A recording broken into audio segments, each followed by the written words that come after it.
Hi, everyone, and welcome to E4 E5. We're going to start off with this model game, which is a beaut. But in this model game, I thought it wise to include a fair bit of theory as well. So the emphasis for me teaching you here is to show you the main ideas, which you're going to need to kind of bear in mind when playing E4 and your opponent answering E5 and a Pacific line here. Not the Pacific Ocean, but a Pacific. I can't say that word. But also, I want to show you some theory and some new findings that myself and Richard Palliser, who's worked on this course with me, have found. And I must admit, I play E4 a lot online, as you guys see, and against the move E5, I've always been a little bit unsure about how to keep it fun and gambity. There's many options. That's maybe one of the issues. Too many options. I've had a lot of fun with the King's Gambit, but it's maybe not entirely sound.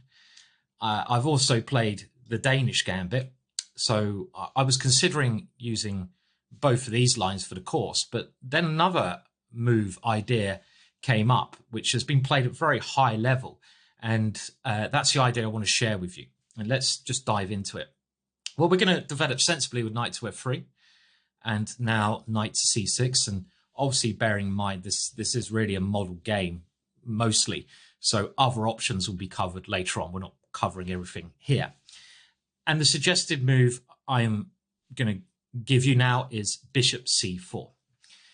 And the Italian game, or Gioco Piano, at top level is a fairly positional affair with lots of long maneuvering and struggles over a long period of time. But we're not going for that. This is an attacking gambit repertoire, and I'm trying to find something very aggressive and sound that you can play. And I picked the bishop moving here mainly because the line I'm about to show you, but also it's just a more aggressive square because we immediately attack f7, and this can cause black some problems. Moving the bishop to b5, obviously, even a more popular move is a good move, but it's, again, you allow the Berlin for a start. You allow these other options. We don't want to have any Berlins to deal with. And in this model game, we're concentrating on bishop to c5. Now, there's really two main moves that you should first of all learn after bishop c4. Bishop c5, which is, again, extremely popular at high level, and knight to f6. Now, I guess elite players don't play knight to f6 as often, maybe because it allows knight g5, which I'm not recommending in our main course. There's many ways that actually black gets the initiative here. But after bishop c4, bishop c5, this is, again, something you're going to face a lot. Now, we're just going to castle here. So far, so sensible. And this completes our kingside development, tucks our king away. And we must observe that our opponent's king is still in the middle of the board here. And that's what we're going for. In the course, we're going for the king. Lots of fun, lots of attacking. And now, again, let's just concentrate with the main move to start off this course, knight to f6. And what option am I giving here? Well, the option I'm giving here is a really fun move to play. And, as well as making this course sound aggressive, I want to make it fun. And I want you to enjoy the moves that you play. And I expect they're going to get you a very high success result. And rather than playing, d3, which you see at the elite levels, and then you go c3, and then you maneuver around, you play a4, and, blah, blah, blah, blah, blah. No. We're going to mouse slip it up to d4. And this is a really fun and aggressive move to play. And it's been played by some extremely strong players. And like a lot of openings, I expect black can get equality, but he has to find so many accurate moves after this move. And there's no way black can be better. But it's many bullets to dodge. Now, our main game we're looking at here is the young Norwegian talent, Sebastian Christian Johan, who's very very strong player, and he's playing against Axel Bachmann. So black is 26-29. It was played in the Chess24 Banter Cup 2019, but it's a really, really nice game. Now, after this crazy move, what are we trying to achieve? I mean, this is the first thing we should ask ourselves. Well, first of all, it's a tempo gainer. We're losing a pawn, but we're gaining a tempo because black has to deal with this. That tempo, one of our main ideas, is going to be used to develop our bishop to g5. Why are we developing it to g5, you might be thinking? Well, it's the most aggressive square. And this opening really relying on that, often playing the most aggressive attacking moves. And after the move d4, well, black does have a number of ways to deal with this. Pawn takes, knight takes, or bishop takes, and he's forced to do one of these moves. Now, the main option we're looking at here is bishop takes d4. This is kind of independent to some of the other lines we can transpose in. But you will notice throughout this course that, again, there are transpositional ideas. And one of those transpositional ideas is if black plays e takes d4. We're now actually, after the move e5, into our next model game, and we'll look at this there, the Max Lang attack. Really fun opening to play, named after the, feared 19th century theoretician and attacker Max Lang, surprisingly enough. Now, the way you can reach this position through a different move order is, rather than bishop c5, knight f6, which we've already mentioned, and now d4. And this is going to be our main, again, aggressive move. So we're sticking to this concept of basically playing e4, knight f3, bishop here, and then d4 at some moment, either before or after castling. And after pawn takes here, castles, and you can see we're getting into the Max Lang here. So, but in this one, we're concentrating on bishop c5 first, when we here have to castle just to get that little bit of extra development, and play d4 now. And what can black play in this position? Well, like mentioned, e takes is something that we're going to look at in the next game. What about knight takes? Now, knight takes is actually just a big mistake, but it's kind of popular at club level, and it just shows you how much d4 can shock the opposition. And the reason this is a mistake is simply that we go knight takes e5, and black has to be, well, black is on the verge of losing, in actual fact, I think it's fair to say. I mean, castles is one of the only ways to really stop this. d5 is very loosening here. And after castles, we now play the simple and strong bishop to e3. Developing, and it's very hard for black to avoid losing a piece here. Funnily enough, this idea was played twice by Yakov Estrin in the Soviet Championships. He was an international master and future world correspondence champion. And it shows you that, the theoreticians have given this a lot of thought over the ages. And I'll just show you two games of his, two sequences he had, both wins for him after this move. And, well, one game he had was in Leningrad in 1957, where his opponent tried to save the piece through some tactics with queen e7, but this doesn't work. We can just take that piece, going a piece up. Black's idea was to now try to move our queen away from the protection of that knight with c5, but after queen c3, knight takes e4, otherwise it's a whole piece, queen e3, black is just losing. Black has to win back the piece, but now he's in a rather troublesome pin, which we can take advantage with the developing move knight to c3. And this already forced resignation in Estrin Klam and Leningrad 1957 on account of rook e8 and now just rook e1. And if you play d5, we just take with the bishop. You can't move that knight because you're losing the queen, and it's actually quite simple stuff. So after knight takes d4, knight takes e5, castles, bishop e3. A better try is d5. This doesn't lose a piece, but it leaves black in a very uncomfortable situation after pawn takes d5. And black's idea now is to play b5. And this is fairly forced. But here, white, we can just simply take on d4.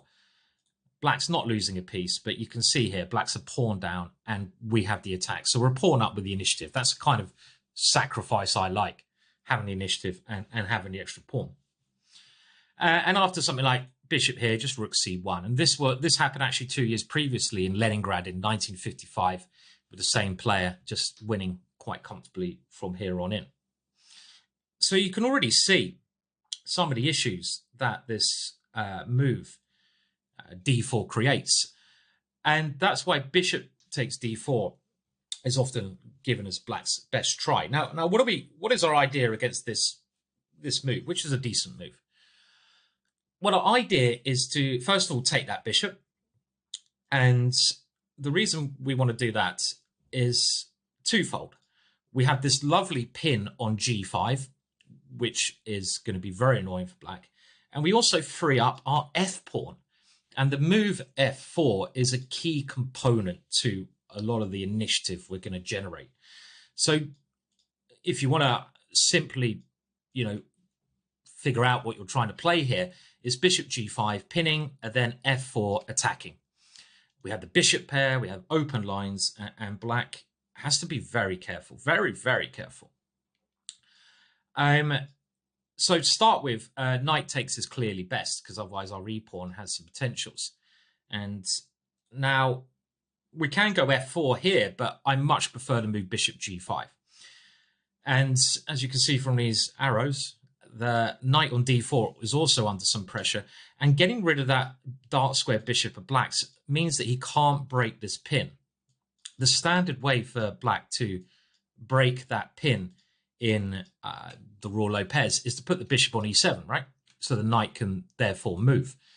But black can't do that now. So he can't easily get out of his pin. As we're going to see in this game, if he tries to get out of the pin, quickly, disaster will hit him in the face like a very big wet fish. A big wet fish called disaster. And this position, black can hold his own, but it's very tricky. What can black do? Well, I think I will start by showing you the main game, the Christensen-Bachmann game. The reason for this is I think it's very likely you're going to be able to get this next sequence of moves in. And when I've tried this out online, I've managed to pull this off on quite a number of occasions. And the sequence is h6. And we're going to start by looking at what happens if black tries to break that pin down. Because, you don't really want to sit there with that pin for the rest of your life, right? Because we'll look at other things later on in the theory section, and we'll come back to the other main option, d6, in this game. But, I mean, you can just see that if black castles here without thinking, f4 is scary. f4, of course, being our main idea. Don't forget that. And black is on the verge of losing here, because he can't take that pawn because of the knight. And our very simple idea is just to open up the rook towards f6. And then if we can take on f6, we force pawn takes f6, which is an incredibly ugly move for black to play. So black can't just play without considering some of the issues facing him here. So what happens if he tries to break the pin? So h6, now, of course, we don't want to give up that pin. That pin is one of our main ideas. But you might be thinking, well, if we go bishop h4, what happens after g5? And this breaks the pin. And, of course, it looks like an obvious move for black. Black maybe even wants to take here. And it's a very common move to play. What could be more natural than this? In actual fact, d6 is a better move, but we still have ideas of f4 here. But let's have a look at g5. After the move g5, in my opinion, and the research that Richard and myself done, black is in a lot of trouble. Why? Because of an absolutely stunning move. And the move is f4 anyway. Put that in your pipe and smoke it, son, is what you say to your opponent when you play this move. Hopefully you're playing over the internet, otherwise you could get in a little bit of trouble. And this astonishing move is really, really strong. And what a pleasure it would be to play such a nice push. I mean, this opening variation, you're playing d4, you're playing f4 without a care in the world. And another reason I was really attracted to these lines. Of course, one of my favourite players, everyone's favourite player, should be Paul Morphy. Now, Paul Morphy played in an era of chess when going forward, sacrificing was much more likely to work. It's much harder to get that to work nowadays, but the idea of not backing down, and bishop h4 is the only move where we kind of back down, but keep going forwards, keep going for the initiative, attracts me greatly, because we're like a boxer throwing multiple punches at our opponent, and he's not going to be able to defendable. And it's just that energy, and I love that energy in chess. And this move just emphasizes the way I enjoy playing. Now, what on earth can Black play here? Well, d5 is really the only main counter-strike here to keep Black in the game. I mean, let's very quickly, again, these things will be looked at later, but I want to very quickly look at the other options. Now, the stem game of this, which happened in 1899, Berlin, Rosenthreter Hofer, saw Black trying to keep the lines closed with g takes f4. But this doesn't work because of another Morphy-like move. What a move to play, right? Rook takes f4. This has to be captured, and now queen takes d4. White's the exchange down, but basically just winning because of the pin on the knight. What can Black do? Well, let's say Black tries castling. Very nice line. We're now checkmating after bishop takes f6, the queen moves, and this beautiful move, bishop h8. I have to smile when playing such a move like that, even though I've seen it many times before in preparation of this course.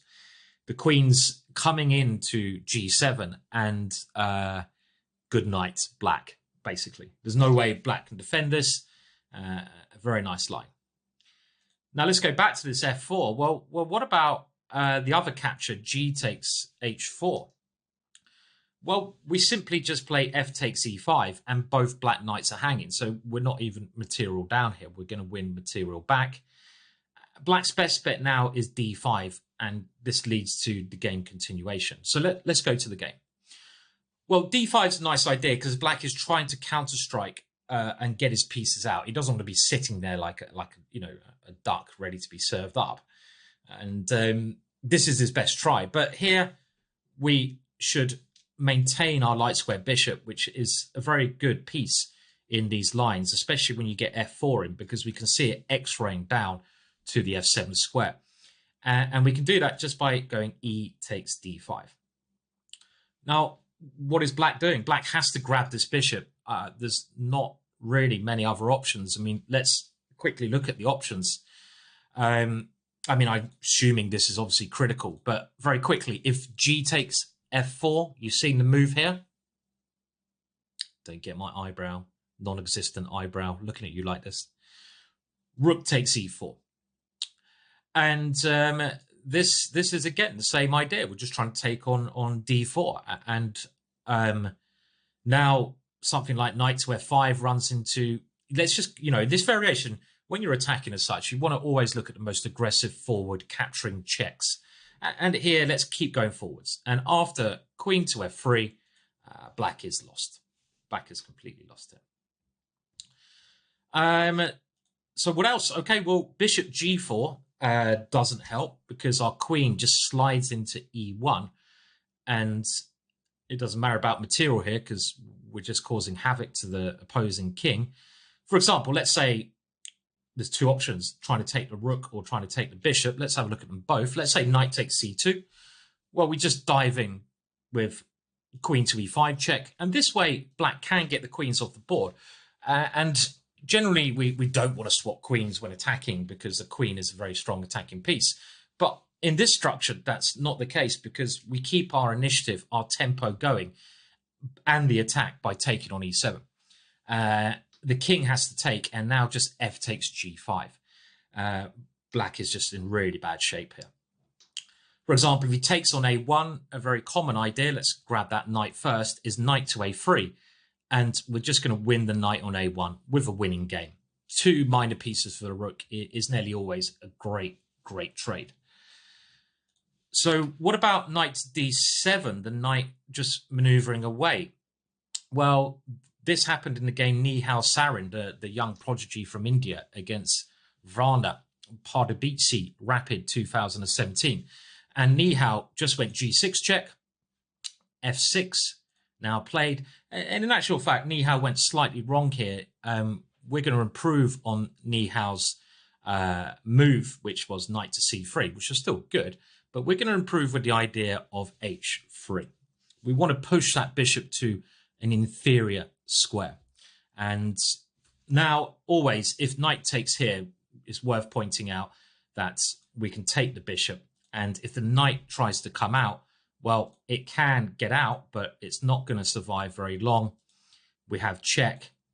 And in this case, well, we can use our g-pawn, actually. These 3 pawns, very funny. d6, controlling g8, and g7 is going to win.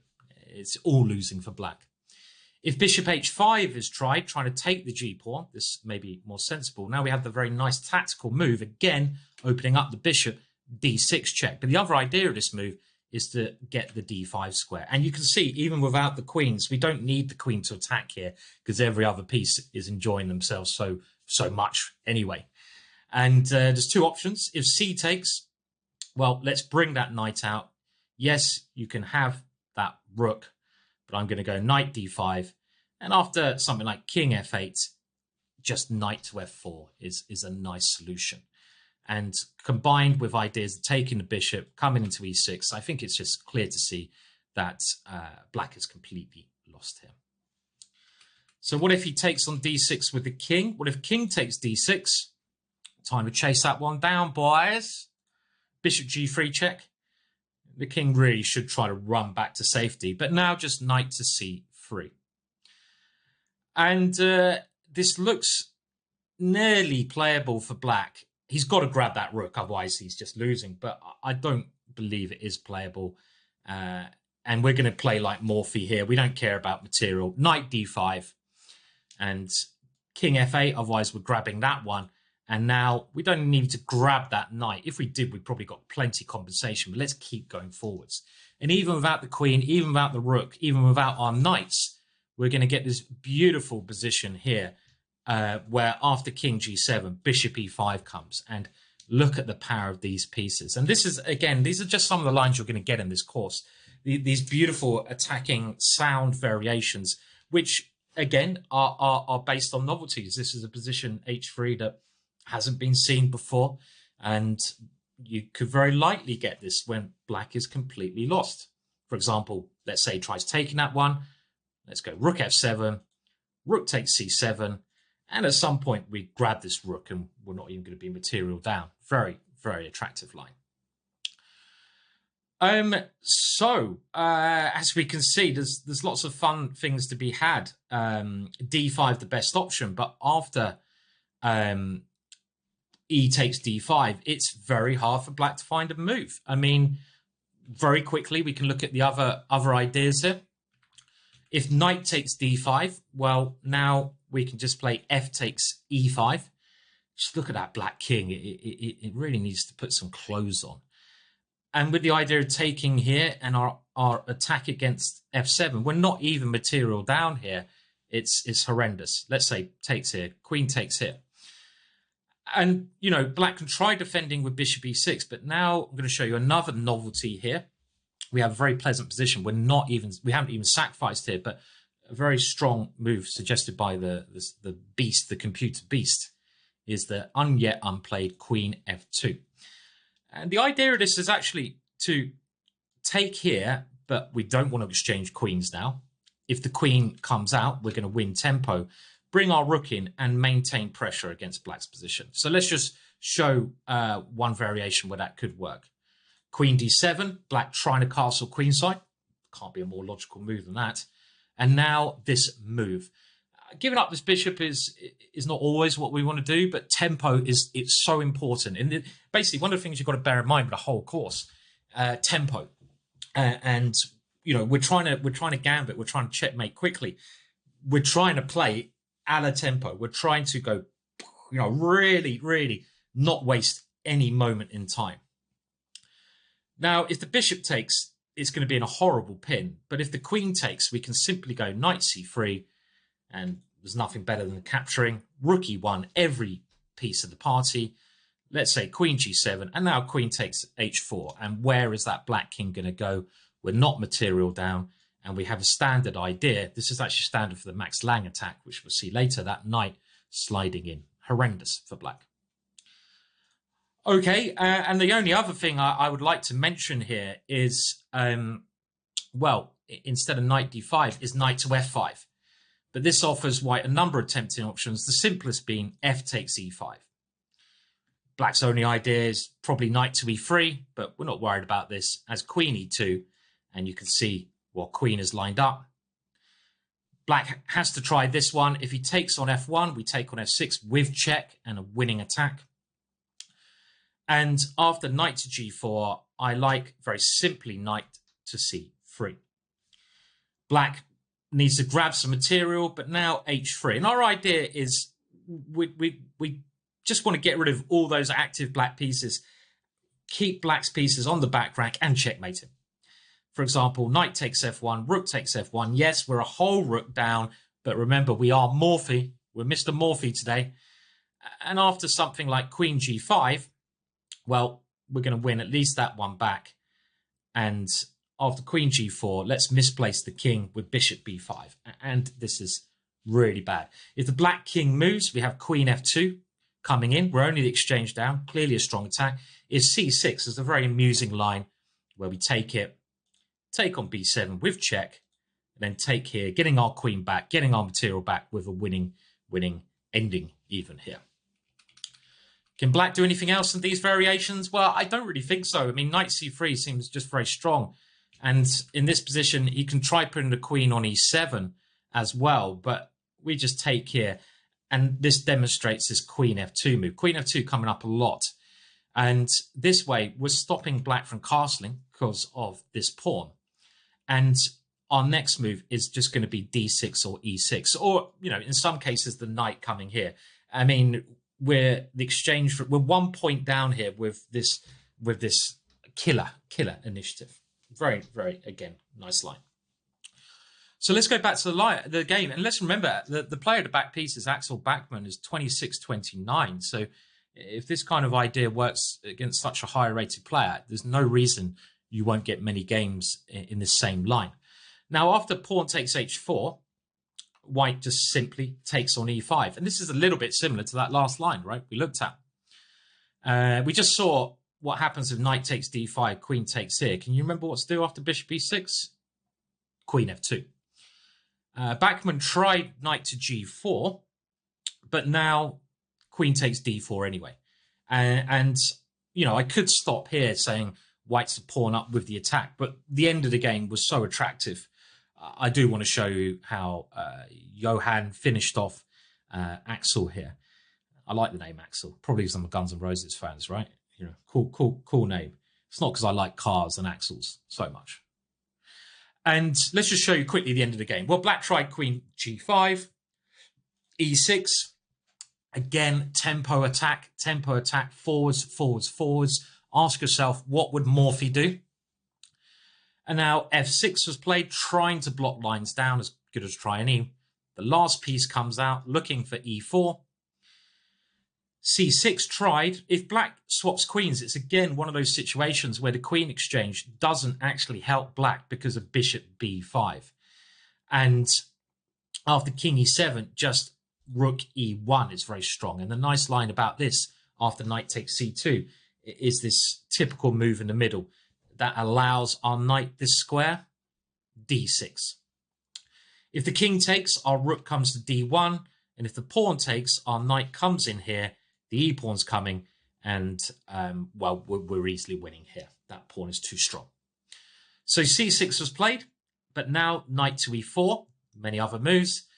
Black has to try exchanging queens. But I like this move. Olé! d6. I keep wanting to say, put that in your pipe and smoke it. I've got to calm myself down in positions like this. And look at those pawns. I mean, you know, if you can get 2 pawns like that on move 17, you kind of want everyone to come over and have a look at your game, right? Look at this. Look at this. Get your cameras out. Be a bit rude if you got your own camera out and started taking pictures. I'd love to see someone do that, but they probably would get thrown out for a number of reasons. And, well, okay, a nice... I mean, what does black do? If knight takes f1, knight takes here, king d8, e7 is just one very nice checkmate line. If knight takes c4, played in the game, well, let's come in with check. And again, we have this e7 mate. So what happens if the king goes the other way? Well, knight to d5 is the computer's preference, but there's a number of ways to win with these pawns. And after king here, a very calm move, rook e1. Let's see the end. Knight takes d6, nothing better. Queen. And funnily enough, after king g6, it's equal material, but it's the black pieces.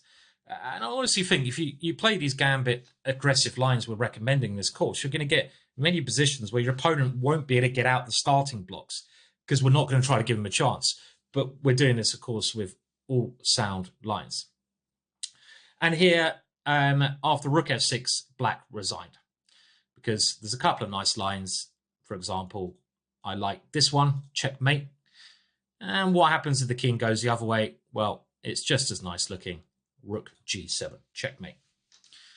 Now, if that hasn't whet your appetite, I'm not sure what will. But I do want to just show you one more line here. This is where I'm going a little bit more theoretical heavy than I normally do for a model game. But let's go through the opening moves again.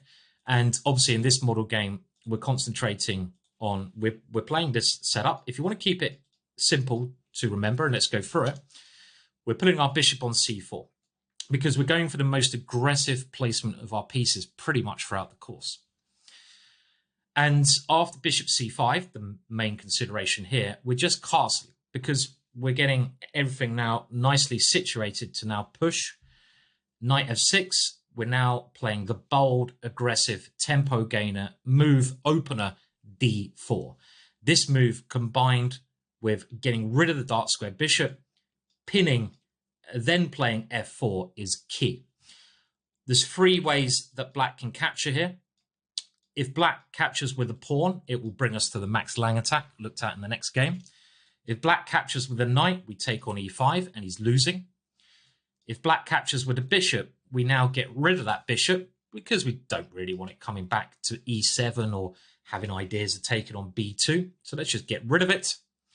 And after knight takes, the first key move, bishop g5, this really strong pin. Black will be very tempted to break that pin, but if he does do that, he's going to get slapped round the face with this f4 move. And even if he plays a lot of normal moves, we're playing f4 anyway. f4 is this main catalyst for our attack. Our king's safe, we've got nice development, we have the initiative. Now, one more move I did want to show you here was the other main option, d6. And we're now following the game by one of my favorite players currently, Danil Dubov of Russia. He's a real maverick. He's so exciting to watch, and he plays fascinating opening ideas. And just the fact that he played this in 2019 in the Grand Prix, a very important event against Radjabov, clearly shows that he thinks it's a seriously good contender, good opening. Radjabov, we know how strong he is. And again, let's just follow. What move would you play here? Well, hopefully by now you know f4 is the way to go. And now Radjabov played, and it shows that Radjabov knows his theory well, bishop g4. This is the best move. Now, other moves, again, we look at in the theory section, but I just wanted to show you this game of these 2 high fighters. And in this case, again, some lines you're just going to have to know. You know, I want to give you general considerations, and I might do this again at the end of this game, but some lines, of course, you have to just know. And in this case, rather than moving the king, for example, this one is actually met by the cold-blooded, just knight takes e4. This is where we have to go for a bit of a forced sequence. Bishop takes f6. And now, well, bishop takes d1's forced. Yes, the queens come off, but I still think we keep a very safe pool in these lines. Rook takes d8, the best line. If bishop e2, which may look quite clever, but in actual fact it's not, because after we take it, king f2, black's in a very bad situation. We're a piece up here, remember, and his best chance is to, at some point, try taking on c2. But the problem with this move is that we're always going to get the 2 pieces for the rook. And with our rook coming to d1 here, well, it should just be winning, really. There's no way for black's rooks to come in the game. So after this sequence of the queens being exchanged, rook takes d8 is better. And now Daniil's, I think, clever idea here, rather than taking that bishop straight away, c3. And this is trying to entice black's knight into c2. I mean, another option here, if you like your minor pieces, which I think is actually very interesting as well. And I don't normally give you 2 options, but in this case, I do think rook takes d1 as a move I would definitely consider. In this situation, black gets a lot of pawns for that. If we just count them up, he gets 3 pawns for it. But in actual fact, with the move h4, stopping g5, I kind of like white's long-term chances here in this position, because we're probably going to win at least 1 pawn back. I like our minor pieces. So this is not outrageous, but I think a safer move, rather than taking that one, is c3. And I think we can keep a safe edge with this move. Now, what should black play? Well, again, this gives black the option of going wrong, because if he goes in here now, we keep an extra pawn. And after here, knight takes here, we play this knight a3. And this position is much better because we keep the c pawn. So we're giving black more chances to go wrong. For example, okay, he can take on f4, let's say castles, and he has 2 pawns now. So, you know, mathematically, he points up. But these 2 pieces are very nice. And now we can play the very clever idea of just moving our king. And after king f3, well, if we can get that pawn back, we're clearly better. But now the key idea here is g5 has weakened the f5 square. So we want to head for f5 and bring in the knight around to that square, combined with h4, gives us, well, a big advantage. So Radjabov didn't like that, and Radjabov played again a very accurate move, bishop e2. This line continues. It is a long line. I do want to show you it. Let's get some captures on the board now. Bishop takes c4, and now one of the ideas behind Dubov's play, c7, bishop d3, the most active square. We take on c7, and now the only move seen in practice here is rook d7. Now let's just quickly look at the other options. If bishop takes e4, well, this is a mistake because it allows us to develop. And remember, it's material equal, but now black goes a pawn up. But the problem is after knight c3, let's say bishop here, d5, we've got a very important pawn there. And if we can win both of these pawns, 2 connectors will give us again the edge. A better try here is e takes d4, but I still prefer white after rook takes b7. White is ready to go knight d2, so black needs to take on e4. And again, after this move, I like our 2 protected passed pawns. I think they clearly outweigh black's double pawns. We're also a little bit up in development. I expect that explains really why rook d7 is the main move. And around here, Dubov just took the draw by going check, check, and back. But I do think you can play for a win here. And this is actually in the German Bundesliga. We are also following the game Bearsden. I like, you know, being called Bearsden would be quite a nice, appropriate name for me. Against Lecco, great theoretician, German Bundesliga 2019. Lecco knows his theory. And they just repeat it. So you can have a draw if you're playing a much stronger player. But, you know, me and Richard, we looked at this ending a little bit more. And we came to the conclusion that after some more kind of forced moves, actually Dubov and Radjabov played a little bit further here.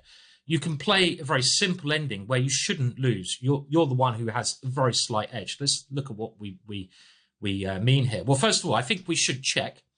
And the reason we should do this first is that when we do take the rook, black's king is a slightly worse square, right? We don't want it being on d7 because the king here shuts that rook in. And now I recommend d takes e5 because our rook coming to d1 is going to be very unpleasant for black. So again, this is pretty forcing. And black now has to really take our knight because if he tries to do something like this, again, just knight c3, and we're going to win a very simple pawn on d6 here. So bishop takes b1, again, forcing. Rook takes b1. And this is where Dubov and Radjabov did decide to have a draw here. But I think after d takes e5, you now have this ending where I would say white has two quite decent ways to play here. I wouldn't play f5 because what is black trying to do? Well, black's trying to move the king and get the rook into the game. If black can do that, then black should be okay. And if we play like f5, we're allowing that. King e7 and the rook will come in. We don't want to do that. Now, a very interesting idea. My main suggestion here is going to be just to grab the pawn. I think this is the most challenging. But also, g3 is not ridiculous. I know this is a gambit course, but you're going to have to also play endings occasionally in your life. And the reason I like this g3 move, we're now just, our rook is coming quicker into the game. Our king is quite nice. We're aiming to check, bring our rook here. I feel that black has to take here and now bring his rook in. But after we centralize a rook d4, I feel white has a nice edge here. You might be thinking, okay, but white's pawns are more split here. Well, true, but white has this idea of creating a passed e-pawn, eventually playing f5, e5, and e6 with the king coming in. Our rook is more active, and white has to be accurate to draw this one. Now, by no means am I saying this is winning. With correct play, of course, it should be a draw, but we can do many more dubious moves there than black can. So that's the first suggestion. And the next suggestion, I'm even saying this ending, is, okay, just take the pawn. And what can black now play? Well, black needs to, again, try to win this pawn back and get his rook in the game. So king e7 is clearly the best move here. Sorry, not king e7. If he plays king e7 here, he can't do this because of rook c1. My mistake. And we're going to get our rook in. So let's just think how he's going to do this. Well, king, he has to really, he can't go king here easily, because now we get our rook to d5. Let's say we just go rook here, and he can't get his rook in again. If he goes here, rook d5. And this way we keep our extra pawn and our king's coming in. This is not easy. So actually, the only way I think black can sort of hold the balance here is rook e8. Makes sense. Let's go for the same plan we just showed. Rook d1 check. And again, we can transpose here to king c7, rook d5. And this is really just a useful extra pawn. Our king's coming in to the center. And, white has very good chances to convert this. So black should actually play king e7. Now black, it's very important in endings. Rook activity is the most important thing in endings. Even if you have to give a pawn up. And at least this way, black has that idea of getting his rook into the game. But we can still keep pushing here with rook d2 as my main suggestion. And now after rook c8, we continue to plan. Time to bring the king. And now king e6 looks logical. King f3. And yes, again, black should be all right here, but it's not so easy. For example, if he ever takes on e5, our rook is the first one to land on the 7th rank with very good winning chances. If he plays a move such as rook c7, well, we go king f4. And how's he going to win the pawn back? We've got rook d6 coming. Our pawns are coming up. And I would expect this to be a draw, of course, but it's black again who has to draw this one. Okay, so I know I've gone a little bit deep into this line. Very quick overview. So we're going against e5, knight f3. Against knight c6, we're putting our bishop on the most active square. Against bishop c5, the classical Gyoko piano, we're not giving the Evans Gambit, which I was very tempted to give, but I actually thought this line was much more compelling and much more underrated. And that's another thing throughout this course you're going to find. Rather than going for the most popular, I'm going for underrated lines, because that's going to give you more chance of success. Your opponent's going to have less idea of how to face them. And after castles, let's get that one out of the way. Knight to a6, this d4 move. Now, I would like to thank a friend of mine, Irish international master Alex Lopez, who first introduced me to this move. I hadn't actually been aware of it until he showed it to me, and after he showed it to me, it really raised my interest in a lot of the resulting positions, and that's how we've got to the stage here. Well, we're recommending this, and the main line we're looking at: bishop takes d4. Well, I think we said it enough now. We want to take that bishop, pin the knight, and play f4. And there's some lines you need to know, but I think you can see just how dangerous this is. So on to the next, the Max Lang.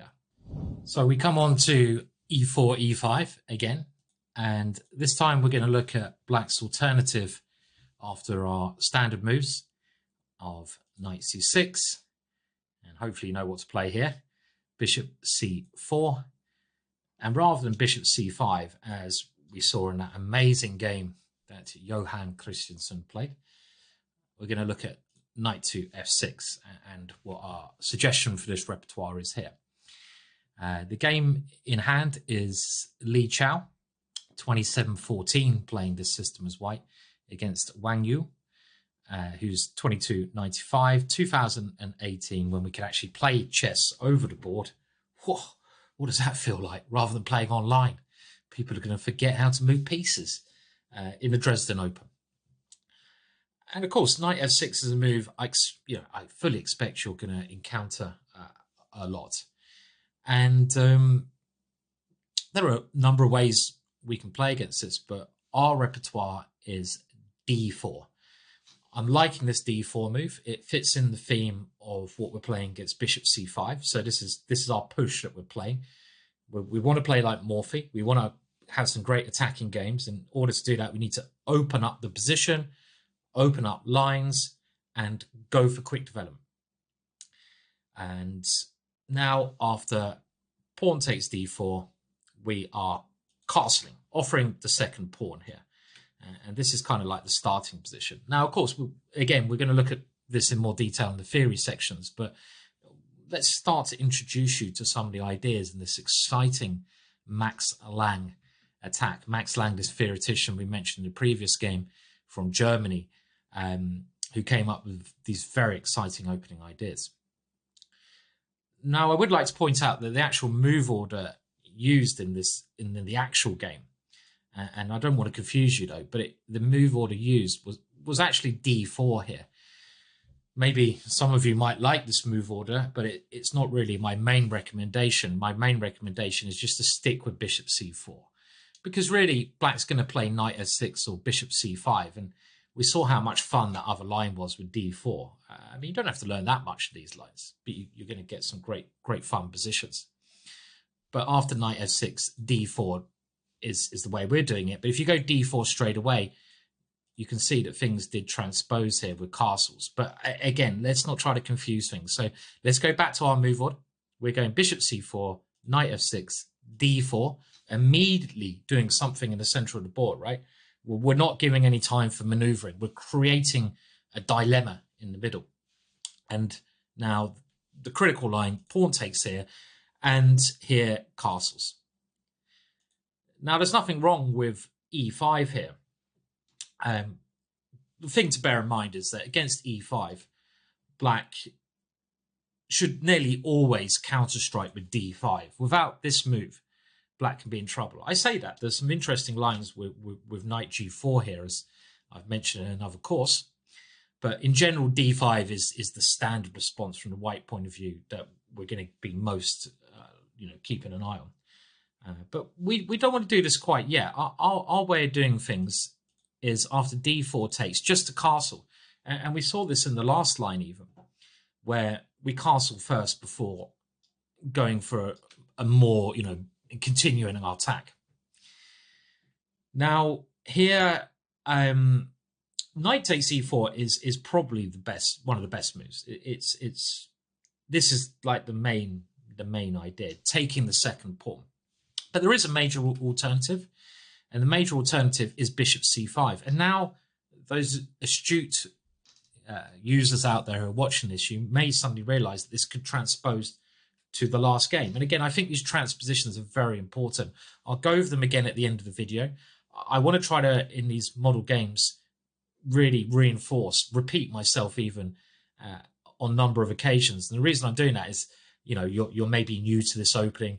You're going to need a little bit of repetition, like the move trainer does, in order to get used to the moves and the things to watch out for, how you're going to get into the positions that you want. And the move order I would mention here is like, and this is where it's quite nice for our repertoire, is that after bishop c4, if bishop c5 is played, which we saw, castles, knight f6, d4, pawn takes d4, and we're now into this variation. So this is another way you can transpose into this line. So what move should white now play? Well, I'm going for e5, and I mean this Max Lang attack is a lot of fun to play. Now, you know, I'm going to be completely honest and say that, you know, a correct play again, black is probably equal, but the positions are still incredibly exciting, and this is the same with any opening. You know, whatever you play, if black plays correctly, you're probably going to be equal. So why not have some fun on the way? And this is just a very interesting position. Now, I think we'll come back to this particular move and we'll look at the main game first. So let's have a look at what happened in Li Chao versus Wang Yu. And after knight takes e4, we're just going to play, to start with, normal attacking good moves. Rook e1. Now, there is some crazy lines with knight c3 here, but unfortunately, it's just not sound. And this is the, I've forgotten the name of it, Nachman Hansen attack.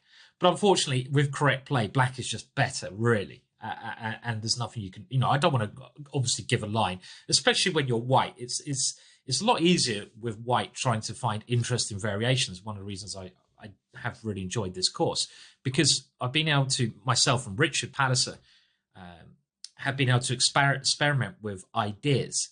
And there's many ways you can get equality, right? But you can find very interesting, not the main lines ways to do that when you're white, because you have the luxury of the extra move. When you're black, you don't really have the luxury of experimenting as much, because, you know, you've got your tempo down. But in these lines you can. But knight c3 here is just not really that sound. And rook e1, we've got to stick with a sound line, as sound as we can for this course. Don't want you guys complaining too much, do I? I want the thumbs up, not the thumbs down. You know, in that gladiator arena when I lose the fight, I want to live to fight another day. And 5 out of 5 ratings are much appreciated. Okay, so after this rook e1, the black's next move is pretty much forced and well known, d5. Now, if you ever face f5, which, you know, I think is very rare, black is really opening himself up too much. Yes, he's got to defend the knight, it's clear, but he's opening up this bishop. And another real emphasis I want to put on you for this whole course is that we're always trying to, like, when we're playing these lines, these are exciting, energetic lines. You've got to play energetically, right? You can't just sit back. I want you to try and find the most energetic lines, moves in most situations. And rapid development with bishop g5 here is clearly a very energetic move that fits the bill. I mean, bishop d5 is an interesting line, which is also better for white, but let's keep it simple. This forces bishop e7. And now, again, simple is good. Bishop takes e7. And now queen takes e7. And simply knight bd2. Developing our last piece. And the problem that black has with this pawn is that he can't castle. And we're not even doing anything particularly amazing here. We're just developing, trying to win that piece there. Well, win the pawn there and break through on the e-file. Do note that d5 can't be played now. We're controlling that. So after something like d6, we can even, well, bishop d5 is certainly a move, but we can even just take here and now keep it simple with knight takes d4. And next we play bishop d5, and then we play rook takes e4. We get our pawn back. Whose king is safer? Well, do I need to answer that question? Our king's on g1. Our opponent's king needs to find a home somewhere. So this is just a very simple advantage. So let's repeat those moves again. I'm going to do this a couple of times in the right move order, so you get used to it. And here, after knight f6, we're recommending the immediate d4. This is where we differ to bishop c5. If bishop c5, I'm recommending the immediate castles. But against knight f6, the immediate d4. So you just have to be aware of slight change of move orders. And after takes, now we castle. And after knight takes e4, rook e1, and now d5. And here we now have to keep the energy up because we're 2 pawns down. And this little tactic, bishop takes d5, it is a very much fun move to play. And it's a nice sound move. It forces a little variation with queen takes d5, knight to c3. And here we're exploiting 2 pins. So we got 1 pawn back, we got castled, and we're getting a tempo with development. Now, there are a number of lines here, and of course, we'll cover all these in the theory section. The main 2 being queen a5 and queen h5. But as I've demonstrated in my last course, queen d7 even, for example, is an idea black has. But now I'm going to show you ideas against that. But in this game, let's just get a flavour for some of the ideas after the queen comes to h5. And this is a move you're very likely to face here. So how should we recapture on e4 is the next question. Well, rook takes may look natural because we get a check straight away. But in those lines, after black blocks the check, I mean, let's just put the bishop there. What are we doing with our knight? We can't take on d4 because we don't really want to get the queens off in this position. And our knight doesn't have a good square. So in this actual situation, we want to play knight takes e4. And now black has to be a little bit careful. I mean, you know, lower down club level, black can fail for this ambush check, knight to f6, but we're not going to assume black's going to play bad moves. We'd be very pleased if he does, if we're playing in a tournament, of course. But let's assume he breaks that in the best way, bishop e6.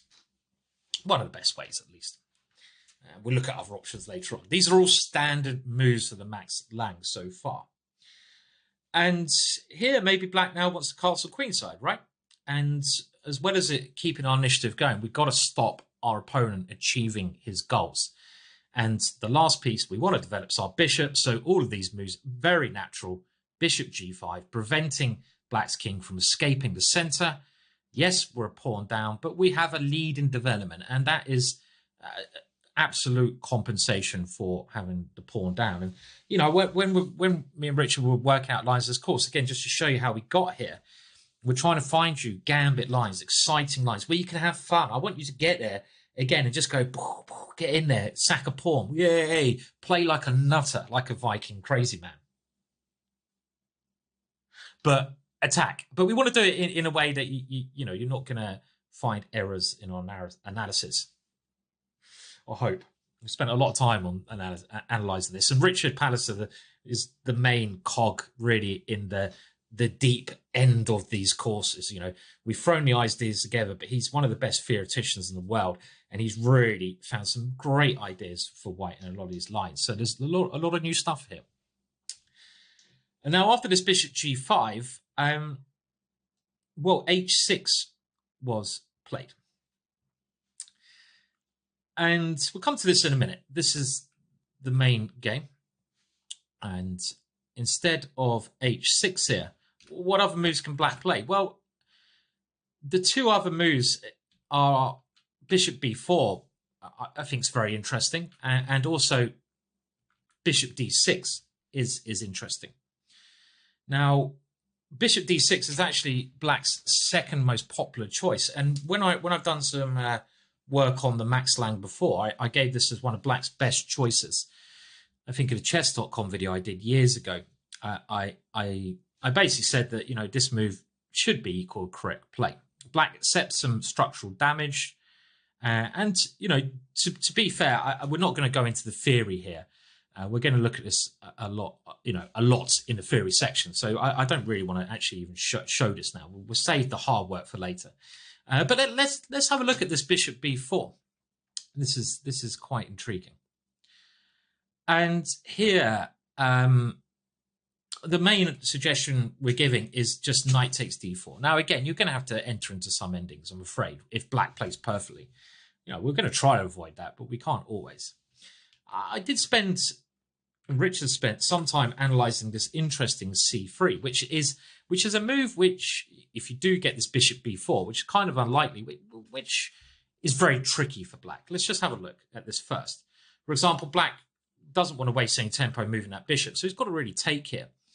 And our idea of this is we're keeping it as a pure sacrifice. So if you don't want to get the queens off, you want to keep it as a pure energy level sacrifice. And this is certainly a very intriguing option. And one of the attractive lines here is, okay, where does this bishop go? And to me, it looks like a5 is just as good a square as any. But now there's this idea which Richard found, knight d6 check. And, you know, this is quite a nice move to play over a board, right? Sacrificing a piece. And we're really trying to play like Morphy, aren't we? And this should now be captured. And after queen takes d6, there's suddenly some, we're pieced down, of course, but there's suddenly some real issues here if black's complacent. Ideas like rook takes e6, throwing more wood on the fire, are coming to life. Simply rook d1, and the queen comes d7, come alive. Note that black can't castle. And there's a number of ways that black can go wrong. Even, you know, you have to be fearless if you're going to play this course. It's a gambit course, for goodness sake. You know, and if black starts messing about here with some slow moves, then he's gonna really feel the full force of your attack. Even knight d4 now coming in, even knight e5. So he should now play bishop e7, just to allow himself the opportunity to castle. And if he finds this move, he will get equality. After queen takes castles, black has equalized. And we don't even want to take the pawn here, because now after bishop d5, the table is turned. So in this kind of position, I mean, you know, I would recommend something like queen here, and it's an equal game. This is like a tricky line you could try. Worst case scenario, you're going to be equal. You could argue that white's got the worst pawn structure, but I'd also say he's got a nice post because of the opposite kind of bishops on d4. So you can post a piece on that square, which black can't safely do. So I think it's equal. So after, let's just go back again. I'm running through these moves a couple of times so you can just get the feel of the opening. So we just go back to this one. We've gone rook e1, d5, bishop takes d5. We're getting our piece back now. Queen h5, one of the main moves. We take the knight because we want to give that knight some options. Bishop e6. So now the bishop can move, breaking our ambush. We bring our bishop out, stop black from castling, and the bishop jumps to b4. So, you know, if you want to go for some really attractive sacrificial lines, c3 is okay. But knight takes d4, in my view, has a better chance of holding an advantage. You know, this is the better move, but it's maybe not as fun, right? So after this move, okay, we now get queen takes d1, and now we have to take with that rook, and we get the structure where it's very symmetrical. Black has the two bishops, but our knights are a little bit difficult here, right? They're a little bit difficult. So black should get rid of that knight there before we can take the bishop and ruin the pawn structure. And, you know, you might think first look, oh, this is, of course, just at least equal. Black's equal on pawns, the bishop pair. But the more you look at it, it's actually not that easy for black, because he's a little bit unstable. This bishop's attacked. It hasn't got a stable square. Our pieces are much better placed. We're controlling d8. And if, for example, black can go wrong immediately with something like bishop a5, because after knight to c5, if we can change the pawn structure by taking on e6, we've got a long-term advantage for the rest of our life. Let's just put that on the board, right? Something like this, because this pawn is a target. Okay, black has drawing chances, but we're better. We've got a safe advantage. So it's funnily enough, after this sequence of moves, black has to try, I feel, bishop e7 here, getting rid of at least one of those bishops. And it's funny, in a number of these gambit lines we saw in the last model game, that Dubov-Rajbov game. Can you remember that one? Where, you know, if black plays really well and, you know, sort of defends in some of these lines, you often get into an ending. And a lot of you be thinking, well, I brought a gambit course, I don't want to get into an ending. What are you selling me, Williams? What are you selling me, Simon Williams? And the answer is, well, you know, if your opponent plays perfectly and you've got a nice safe advantage in an ending, or even an equal position, which is easier to play, I'm afraid that's the best I can do. I can't give you everything. I can't just give you points. You're going to have to work a little bit as well. But I mean, for me, I actually really enjoy endings as much as sacrifices, especially when I'm the one pushing. I don't like defending them. Okay, so in this position, now a key move is bringing the last piece into play, rook e1. And the funny thing is now, after this move, what can black play? And this move is really a little bit tricky because it's like, okay, black's done everything right, but black doesn't have an easy move here. Doesn't have a simple move. For example, he can't castle because the bishop is on pre. If he takes our bishop after knight g5, we're simply picking up a pawn here, so he can't do that either. And his best option is rook d8, trying to make more exchanges. And now I'm going to recommend rook a4, where black has to remain very cautious here. For example, f6, I think is a good move, but then bishop f4. And now with the one pushing, there may be ways that black can equalize, but it's not so easy. If he plays something like a6, I mean, how's he defending a pawn? We take here, and let's say rook here with a counterattack. Well, all of a sudden, after knight d6 check, which occurred in Lorenzo de la Riva versus Lilo Castani Catalan League 2013, you have rook takes e6 coming, rook takes d6, and after rook b4, well, we're really just a pawn down here. We give our king an escape square. And that's the kind of ending I can certainly play. So going back to this sequence of moves, and again, we'll run through it again. After bishop g5, bishop b4 is certainly not an easy way to equalize here. Bishop d6, one of the main moves, analyzed later on. Now, going back here, h6 was played in the game. And now, what would you do here? And I really like this next move. Obviously, black's idea is get rid of that bishop, castle queenside. And I think that makes sense. But we're not going to do that. Remember, we're Morphy. We are going to be Morphy for the day. And we're always looking for the most energetic move. Bishop f6. Lovely move. And this is a neat tactic to exploit the black queen being on here. We wouldn't have this possibility had the black queen gone somewhere else. And this gives black a lot of opportunities, again, to go wrong. In some cases, we're taking on g7. If black tries to develop the bishop, black can't castle, black can't take our bishop. And now in the game, black went a little bit wrong immediately with queen f5, expecting white just to play bishop takes d4 when he could then castle. But we don't want to allow that. Now, again, other moves will be looked at later on. But queen f5 here allowed knight takes d4. Very nice move. And the point after knight takes d4 is that white can just live with the bishop here. Queen takes d4. And this is now black is in a whole world of pain. Just one small problem. Maybe Wang thought that he could play pawn takes bishop here.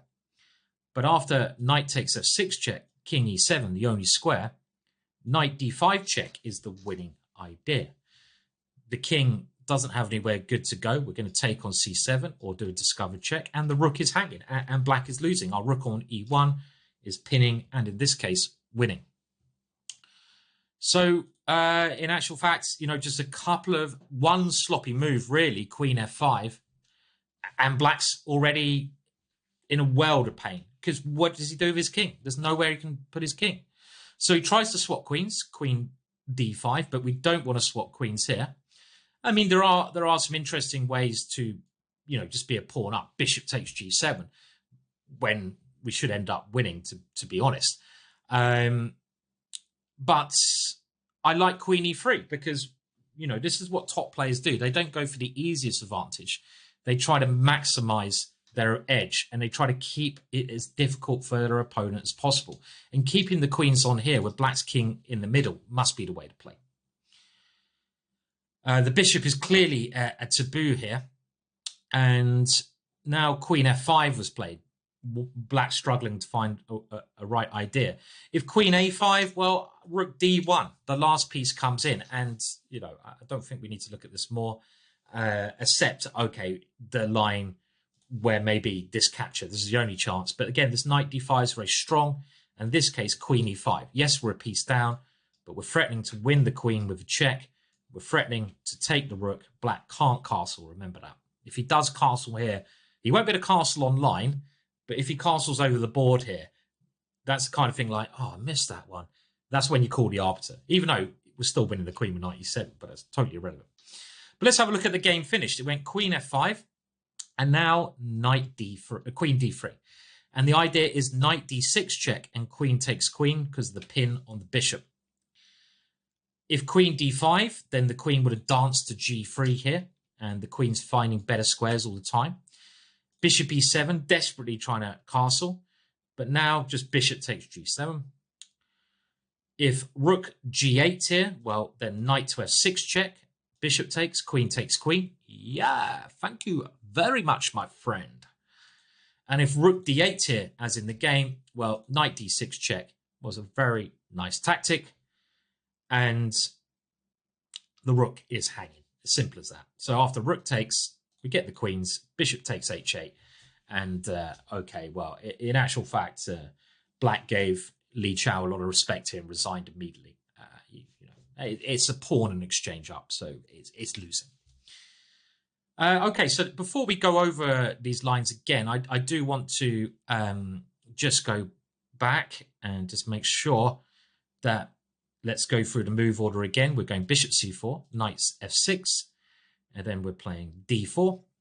And after pawn takes, castles, we concentrated on knight takes here. Let's just have a little look at bishop c5. And this is really the official Max Lang attack. See, I mean, I always get a bit confused with namings, to be honest, but I'm dyslexic and I've been called out a lot of times by calling things the wrong name. I know what they are and I know the ideas. I just get my names mixed up. But I really don't think that's that important. Generally what a variation is called. It's the ideas. And luckily, hopefully I can tell you the ideas well. But let's just have a look at the other option rather than knight takes e4. So you're getting an overview of what to do there. And then you might even be ready just to try this out, even in a couple of games. Well, here we've got to keep the pressure on with e4. And now Black must play this counter break because moving the knight is just clearly going to be bad. We've got knight g5s coming at the right moment. So he's got to play d5. And now we're going to take on f6. And this is a very fun exchange. Take on c4. Take on g7. Rook g8. And this is a key sort of starting point of our theoretical discussion, you could say. Really wild position, right? Equal on material and crazy position.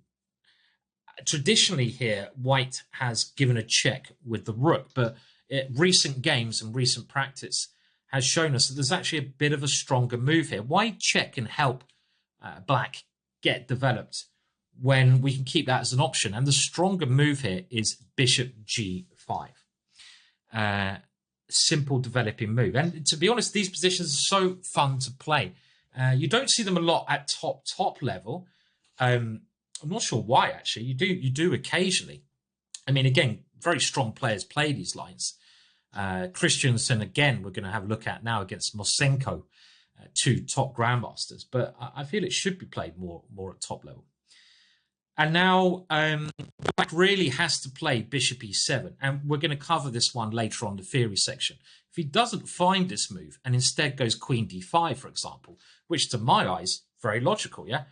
I want to get the queen out the way so I can eventually castle and get my pawn back. Well, after knight c3, this kind of shocking move, Black is it fair to say losing? Well, okay, maybe not losing, but white has unsurprisingly scored incredibly well in this position because, okay, maybe losing is a bit too strong, but big advantage. This knight c3 comes out a lot. The queen has to move. And now rook e1 check. Now we play this. Bishop e6. And here, knight e4. The knight is now threatening this strong idea. So rook g7 is the best chance. Bishop e7 trying to cover that square leaves us dominating after just taking on d4. And okay, when I'm saying not winning, this is obviously you can see we're a pawn up and our king is so safe. You know, winning close to winning, I feel. So rook to g7, is something that could be tried. And now, very clever move here. We're using that queen's placement with knight to h4, and the queen is now trapped. And we are definitely winning. Are we winning or nearly winning? Seems to be the philosophical question that I'm posing here. Who gives a damn? If we're nearly winning or winning, I'll take it. And if queen e5, knight f6 check, winning the queen. But what else? Now, the game Christensen Mosenko went queen takes e4, but this is not really good enough. And after rook takes g5, white kept the pressure up, f4. Black's only hope here is he's got a rook and a bishop and the bishops for the queen. Well, he hasn't got a rook, has he? He's got two bishops for the queen. Excuse me, but two bishops for the queen's not enough. And after a couple of more moves, well, in actual fact, we don't need to go further here because we're winning another piece. It's just easy. Okay, so let's just go over those points. Last time, we're going bishop c4 against bishop c5. We castle first with the intention of playing d4 now. But if black plays knight to f6 first, well, here we should play d4 first. And the reason for that is, well, we might as well strike as quickly as we can. And after pawn takes, castling now gives black these two main line options, knight takes or bishop c5. Against the move bishop c5, we're playing the main line Max Lang with e5 here. We're pushing through very exciting positions. We'll look at this more in the theory section. And the idea is to chomp all the way to g7 and not play the obvious check, but to play bishop g5. If knight takes e4, we just continue attacking, creating threats, put the rook on the open line, d5 forced, and now we've got the little tactic you have to remember, otherwise you're 2 pawns down. And again, always look for the most aggressive moves. Takes and knight c3, when we'll look at where this queen can move in more detail later on. But we should be taken on e4 with a knight, and we're going to have a lot of pressure. So nice, attractive lines in these e4 main lines. I hope you'll agree. Our next game is a very exciting way to play against kind of an up-and-coming opening, but an opening that's been around for a while. Probably more popular at elite level. I'm talking about the Petrov. So let's have a look at it. After e4, e5, knight f3, knight to f6. Now, one of the good things about our repertoire is we avoid Berlins. I'm not dealing with a Berlin. It just ain't happening. Not on my watch, son. Not on my watch. We're avoiding the Berlins because you have to play bishop b5 to get a Berlin, but we're always putting our bishop on c4. So we don't have to worry about that. But the Petrov with knight to f6 has, I suppose, quite a drawish, stale, equal sort of feeling and sort of behind it. But it has been made very popular recently, I would say mainly by Fabiano Caruana, who played it against Magnus Carlsen in the World Championship match, drew a lot of games there, and some other top players, including Magnus himself, has tried it out. Giri, other players. And I'm going to recommend a very exciting way, a way you can soundly make things dynamic and interesting. Now, of course, other openings such as the Philidor, the Elephant Gambit, the Latvian Gambit, they're all going to be covered later on in the theory sections because we need to make sure we're ready for everything. But now we're giving d4 as our main move, and d4 is again this kind of move that we often want to play early on in e4, e5. Not like a scotch as such, but we want to play this move in a way to open up position, free our pieces, create confusion in the center. Tau would be proud of us.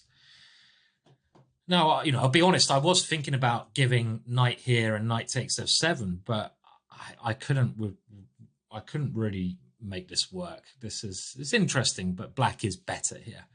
and can't give lines where you're going to be worse, especially when you're the white pieces. It's easy when you're black, but as I've said before, when you're white, you shouldn't be getting any disadvantage.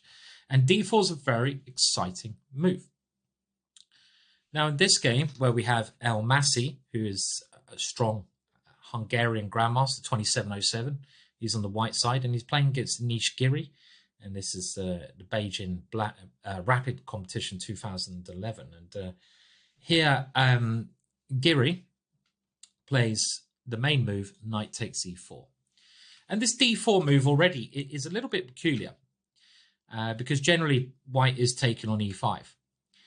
Now, we'll have a look at this e takes d4, the other option, in much more detail later on. But I think we should just give you a little overview of the main ideas here.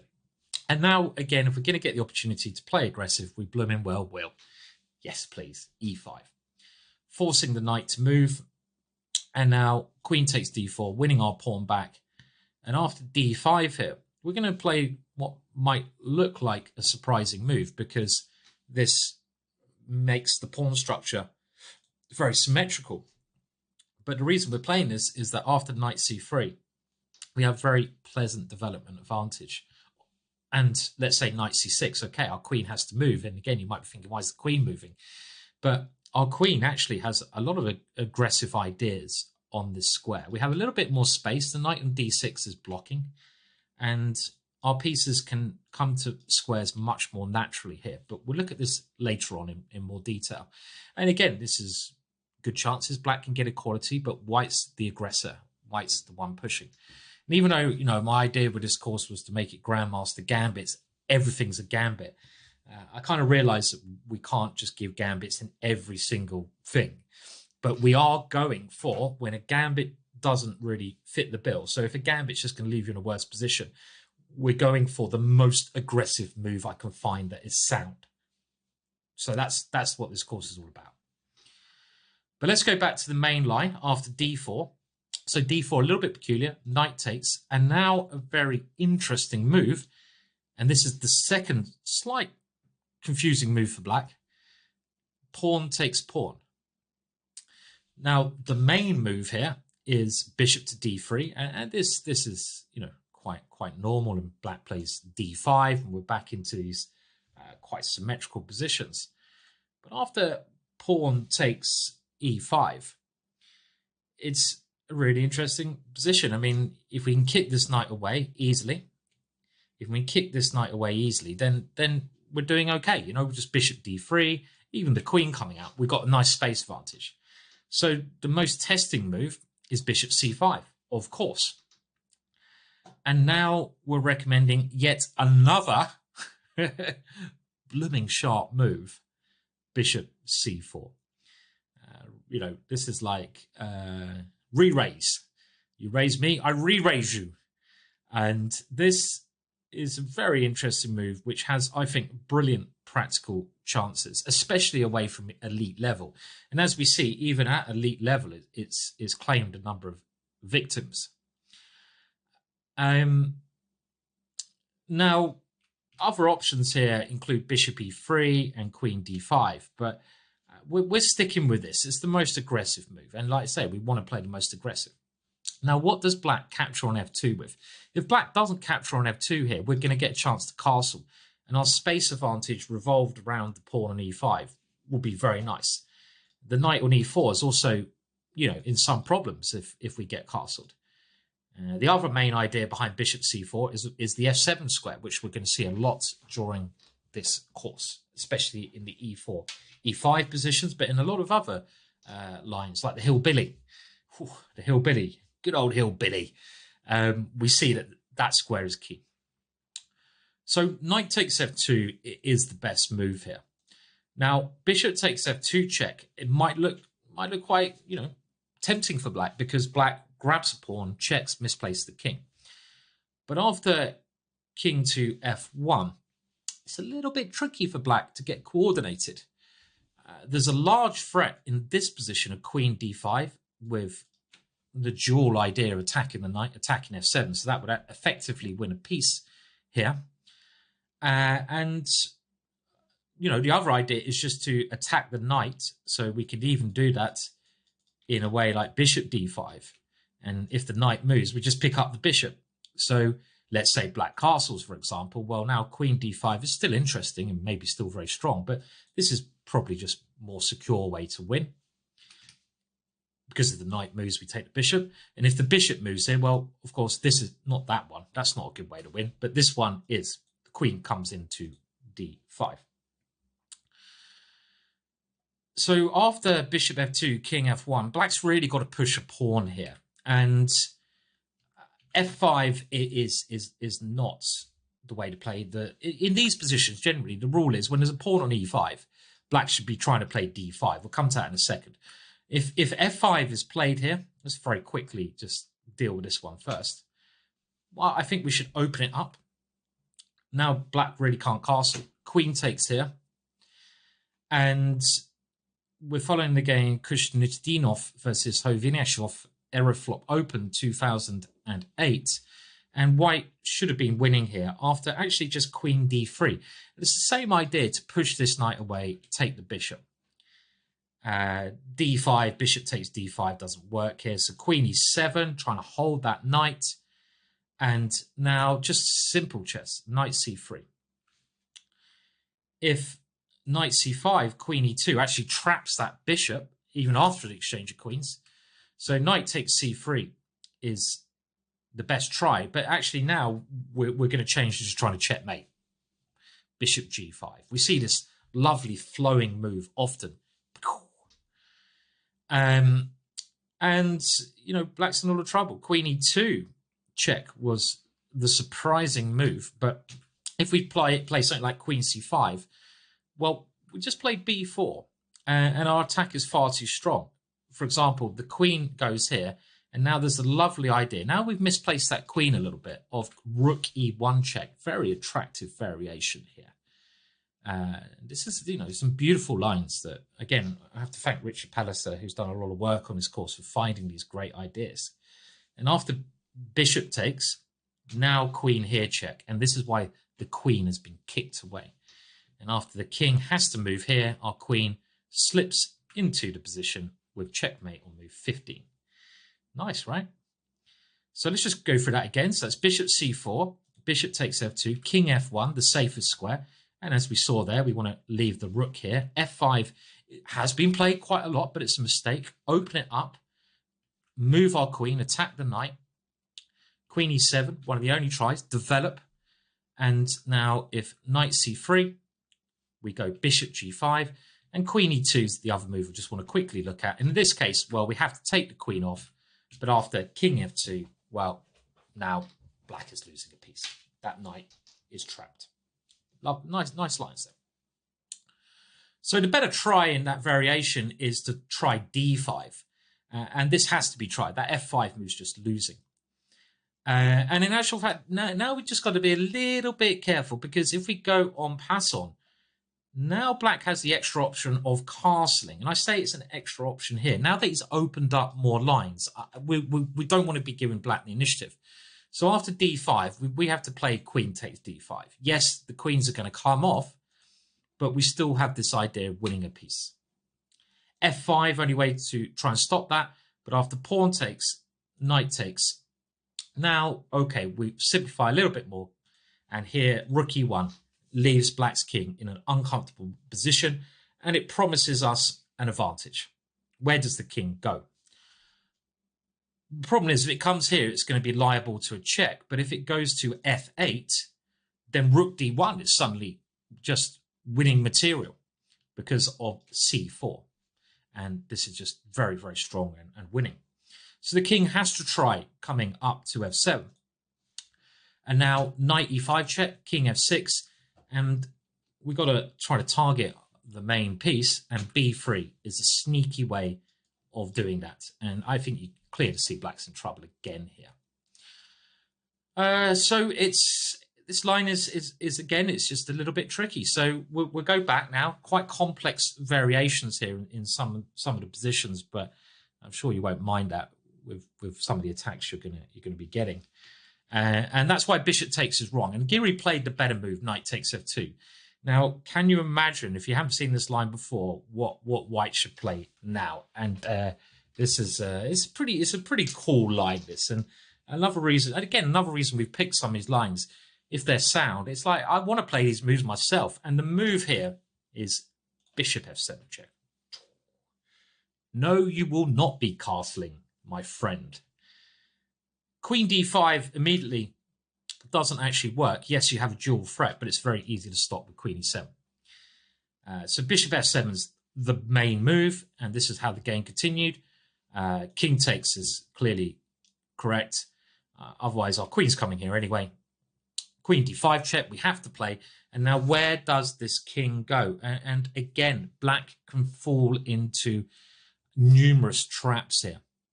In actual fact, and this is another reason why at club level such a dangerous line, because really the only move that black can try here is King G6, and this is an abnormal move. You don't move your king out, do you? You don't go walkies with the king. That's what you do with your dog. You don't do it with the king.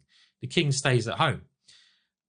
But I mean, if you played a more natural move, King E8, which I feel is more natural because you're trying to get it back, we have that same flowing, developing move. Remember the one? Simple Bishop G5, forcing Bishop to E7. And, well, after we just capture here, we get our piece back and black can't castle. Remember, he's moved his king. So, okay, this is it's not completely over, but black is suffering here. We have better development, better space, and simple moves. And it's also nice to have simple moves. For example, Queen E6, we don't have to fear the exchange of queens. Let's just bring the knight out. And this is simply good for us. Look at that horrible bishop. Knight A6, maybe a better try here, but we bring the knight out. Black's idea is to get the queens off this way. And now actually King G3, very nice move. And this doesn't get in the way of the rooks by putting the king here. And we're trying to still use this development advantage. Queen takes D5, knight takes D5. And actually one of the biggest theoreticians in the whole world, Bogdan Lalic, who lives in England, Bogdan Lalic, Grandmaster, you may have heard of him. The guy loves having draws. It's quite funny. Boggy, it doesn't matter who he's playing. He could be playing a 1700 in a very important tournament. If he's got the black pieces, he's very happy to take a draw after 8 moves. He's terrified of his opponents knowing more theory than him. And hence why he's just like, he's very, strange way of looking at the game. But he's got incredible opening knowledge. But he got caught out here in a game against Kornasov in the English league, the late Kornasov, unfortunately, of Russia. And this is not a nice position. For example, after B6 here, you've got to develop that bishop, just C4. And, okay, it's not complete losing, as we said, but, it's pretty darn horrible, right? E6 coming. I think we can stop here and see just whose pieces are dominating. And it is white's pieces which are dominating here. So there's a lot of problems after Queen D5 if black goes backwards. We just play this very simple idea. So the black king should step forwards. And this now is again, quite hard moves for black to find. What should we do? We should take that bishop. Rook F1 has also been played there, but I don't feel we got quite enough for the piece in that one. And now black's next move is clearly forced, because otherwise we've got everything we want. He's got to grab that rook. And now we get a very intriguing position after knight c3. How do we assess this? We're a rook down. We're trying to play like Morphy yet again. We can't trouble the black king immediately. So now we're changing tact to simple, good, developing moves. Can't be anything wrong with that. With the black king on g6, we should always have some compensation, but the computer indicates we've got enough, definitely enough compensation here. And also, as we're going to see in this game, it's black who's got to dodge the bullets to try and get to that equality mark. So how should he do that? Well, let's have a look at the game first, and we'll come back and see if black has an improvement after this standard developing move. What's White's ideas here? Well, White's idea is actually not that complicated. It's let's win that knight back, because then we're only the exchange down and finish our development. So we want to go bishop e3, maybe bishop f4, castles, just win that knight back and keep an eye on the king. When we've got an opportunity to take it, you can't take the king, attack it, we will attack the king, right? So this is our simple plan, just develop, win the knight, exchange down, attack, like it. Now in the game, Giri played d6, and to my eyes, this seems like the most natural move, because you want to free up your pieces. You want to try and gain a tempo attacking the queen. So again, I would be very, I'd be very amazed if you play this line and your opponent doesn't play this move, if he's not sure what to do. Because other moves, which we'll look at a bit later on, are I think harder to find here. But after d6, the issue with this is that queen c4 is just an unpleasant move. For a start, we're threatening e6, which is a nasty pawn for black to deal with. And we have a number of unpleasant checks, like queen here check. In some cases, you know, not at the moment, queen g4 check. So now Giri tried h6 to attempt to run away. If other moves are even worse, let's say he takes on e5. Well, we just take on e5, king f6, and, well, I mean, look at that king, yeah? And now, well, I mean, we don't need to look at these lines too deeply. Bishop g5 will win the queen, but there's actually even nicer line. Let's go for checkmate. Look at this little baby. Queen f7. Oh, yes, king, come to daddy, come to daddy. And we know what our dinner is today. It is a black king.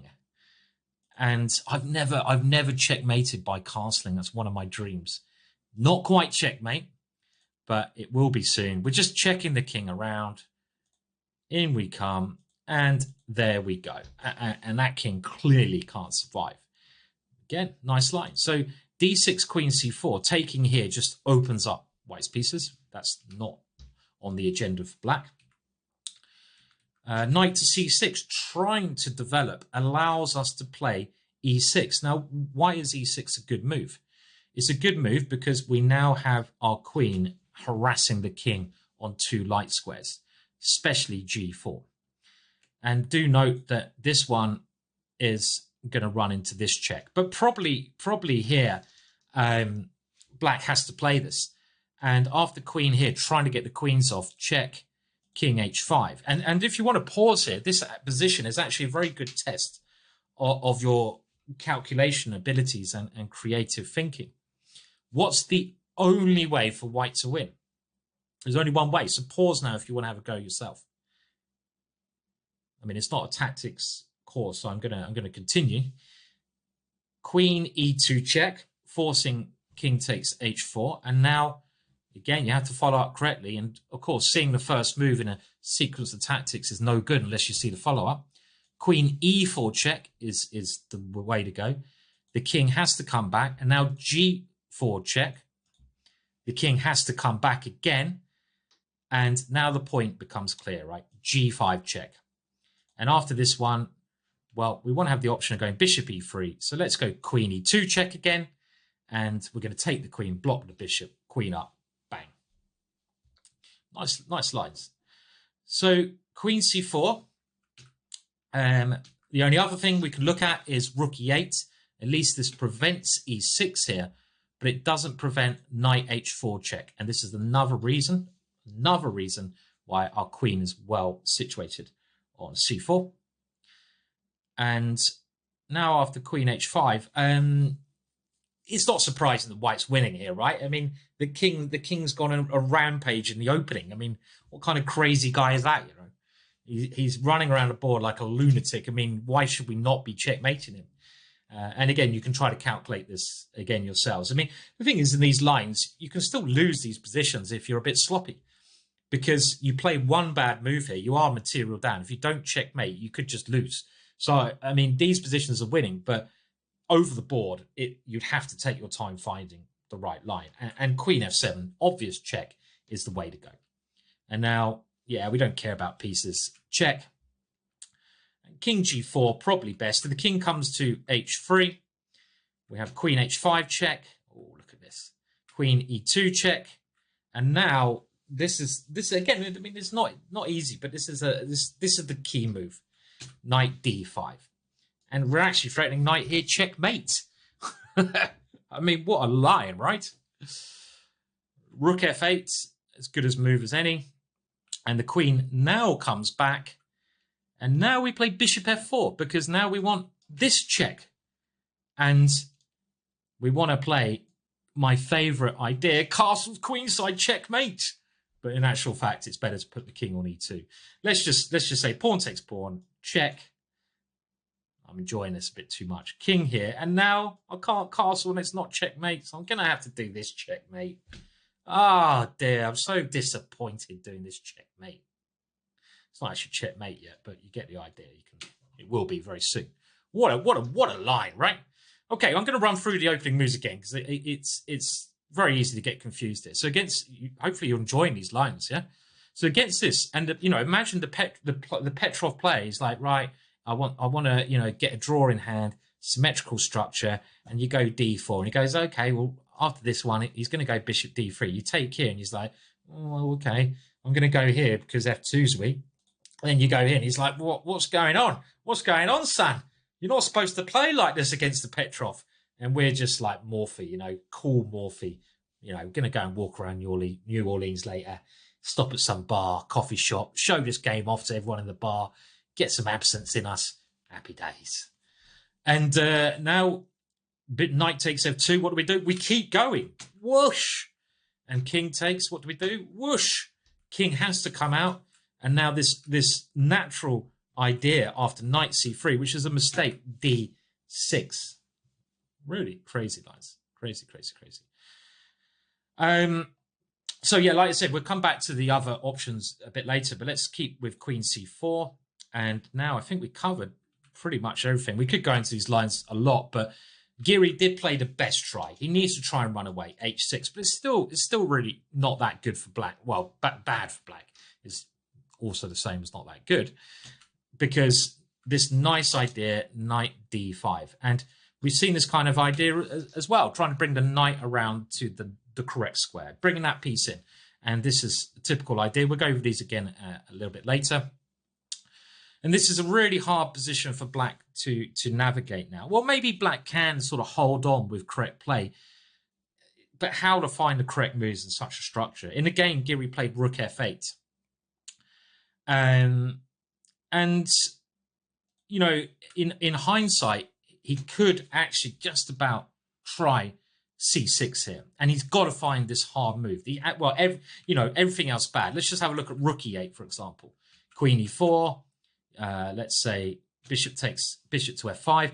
Nice line here. If bishop here, king here, sorry, bishop takes h6. These are all these really lovely lines, and we're trying to get our queen to h7 with check.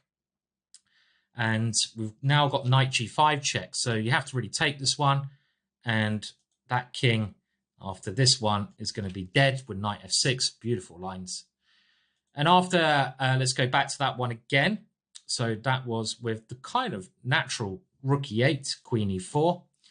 Well, let's say bishop f5. I think that's more natural. Well, knight f4. And we're actually winning material. And we have the important move e6 again here to just...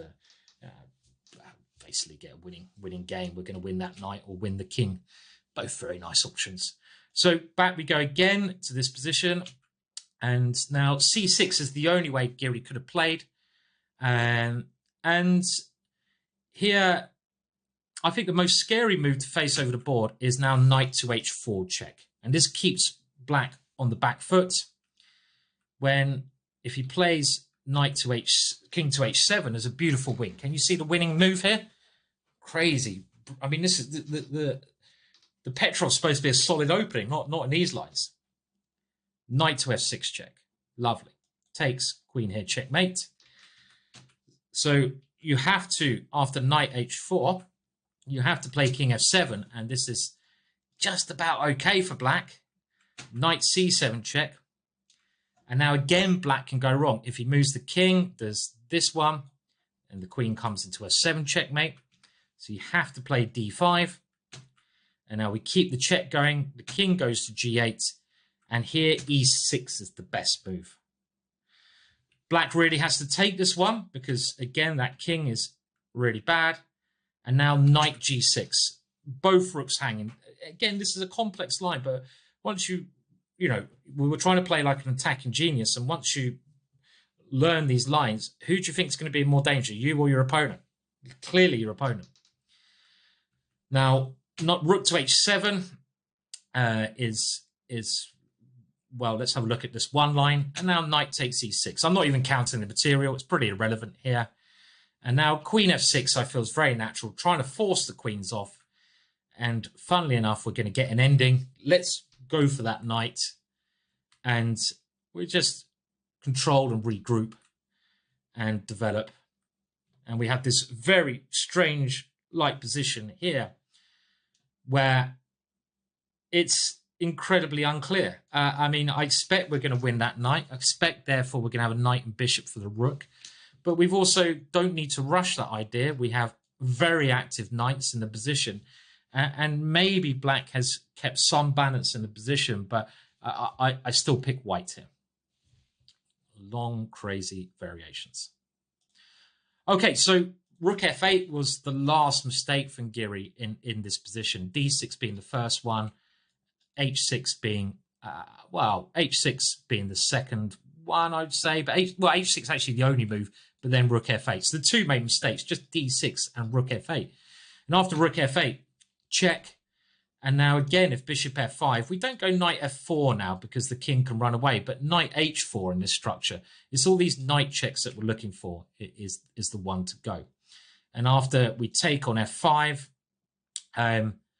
black can try the crafty knight f2 and g6, but we have the clever, decisive check, knight f6 check here. Rook takes, pawn takes, and here, queen e7. We go a piece ahead. Yeah, I'm not saying these lines are always easy, but they're a lot of fun. So after queen e4, the king has to come back. And now, well, I think you've seen the idea already. And this will be a move that if you ever are able to play this in a game, I mean, how can you not be excited and give me a big bonus for my courses and Richard? Buy the course twice. I think if you're able to play this move, is worth, we blooming well deserve it. Look at this move. And it's a long one. It's a long one. Can you see it? Bishop takes h6. This move we've seen before. I mean, getting another piece in. Also, now leaving g5 for the knight. And this is just the crushing blow. Giri decided to grab it. If the king tries to keep running, well, we just move in. And the knight is able now to get that decisive position. Another game in 2013 between Pongratov and Sharif, the James Bond guy, went knight f2, trying to cause some discord. But after c6, the very aggressive queen h7. And if you ever get to these positions, again, I'm wheeling out the moves here. I could spend a lot longer, but it's really, I want to try to go back and get the main ideas in. You're looking at ways to check, to capture, to create threats. It's very simple. If you can't do that with your developed pieces, try to bring in your reinforcements. But it's constantly creating threats with energy, with your pieces. Get them moving. And after this one, well, now with queen g7, queen g6, and here, well, the game is continued like that, and black resigned. Giri went another way to his demise. Bishop takes h6. He took it with the pawn, but this allows queen in. And you can have fun analysing lines like this yourself if you wish, but they're not that complicated. I mean, there's many ways to get to Rome there. So the king goes back here, and a very amusing situation, but only for white. I'm sure Giri was not that amused. And here, well, materially, funnily enough, black's actually doing okay here. But it's his king and his development that are the main cause for concern here. And Giri didn't last much longer. After queen takes d6, castles, simple and good. And Now e6 is the main threat and queen here. So rook c8, knight d4, defending and attacking, that energetic way of playing. And rook d8, just simply take that one and we'll show the end, check, e6 check. And Giri will resign because bishop takes e6, be met by knight takes d1, and here, this is the trivial win. Okay, now before I go over the common ideas, I did want to go back to the situation earlier, didn't I? Where instead of playing d6, which is a very risky but natural way for black to play, what are his better options? Well, let's rule out another bad move. Desperately trying to swap the queens off with queen f8 doesn't work because of the same idea we just saw, queen 8 c4. And this idea, again, has exactly the same motifs as we've noticed before, check, checkmate. So let's not worry about that move. The best move, which we'll look at in the theory section, is the immediate h6. And here again, queen c4 is critical, and we'll analyze this deeply later on in our theory section. This is the kind of line we need to analyze deeply. I kind of, in one way, wanted to come away from this kind of deep analysis in some lines, but then I thought these lines are so fun. This, after all, is a course on playing as aggressively as you can and gambiting when you can. Well, if we don't recommend this line, what line can we recommend? So it's got to be done. So going over this last time for the introduction, the theory comes later. Against Petrov, let's push d4. And if knight takes, we take on e5. When f2 is attacked, we counterattack bishop c4. Against the critical knight f2, we now unleash bishop takes f7, check. We come in with our queen, we grab the bishop on c5, and here black has to go to this one, and it's time to think about what to do. And now the key is knight c3. And you've got to think about what your ideas here and what you're trying to achieve. So let's have a look at it one more time. This knight often goes to d5, and after it gets to d5, it will try to come to f4. So this is one way towards the king. We're just looking at the black king and trying to chase it. The other very important idea here is our queen is not so well placed on c5. We need to get it attacking that king. And the light square seem the obvious way to do that. So the square to move the queen to is c4, because we have the diagonal towards the king, but we also have the swing over to attack the king like that. So that's the other idea you need to consider, queen c4. Once we've got the queen to c4, we also have knight h4 check as a way to play on. And in some positions where h6 is played, remember this bishop takes h6 tactic. Very interesting, very exciting. We'll have a look at the other options in this line in the theory section, and we'll make sure you're fully covered for all eventualities. So you may be wondering about what to do against the Sicilian. Well, are you going to Morra it?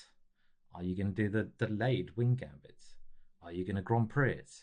No, you're going to go straight in with one of the most direct moves possible, the immediate wing gambit. And oh my words, are you going to have some fun? So we're going to just have a look at some of the ideas based around this suggestion, our suggestion against the Sicilian in a game that I played 6 years ago now. It feels a lot longer than that, but this lockdown is probably messing us all up. And I was playing against a strong Polish grandmaster, Kamil Dragon. And Kamil is well over 2,600 now. He's a young 25-60 player at the time. And this was in the London Chess Classic Open, quite a, one of the only tournaments I try to play each year. And it's, a tournament I've won before. But here, the move we're looking at, and just to give you a taste of what we're trying to do, b4. Yes, baby. Now, again, I do want to explain to you why we came up with these ideas, what the thinking is, the logic behind these moves, what you're trying to do, and why I think it's a very good suggestion, as in the other suggestions we're giving you. And that's what this model game is trying to do, and also give you a taste of the ideas that you're trying to achieve. Now, the reason I like this move is that I used to play the delayed wing gambit A3 on a regular basis. And this move gave me a lot of success. The points behind this move is that you're going B4 after like E6, B4, not that one, B4. And if black now captures twice on B4, I really like these positions because of bishop B2, and generally I had a lot of fun with the kind of lines here where we kick that knight around, and then if it goes to one of these two squares, rook A3 is one crazy line which I just wanted to share with you. The rook aiming to swing over, and if it's captured, actually black's in a lot of trouble because he can't castle, and we're coming in on the dark squares everywhere. And this is the kind of fun thing that I used to play, A3.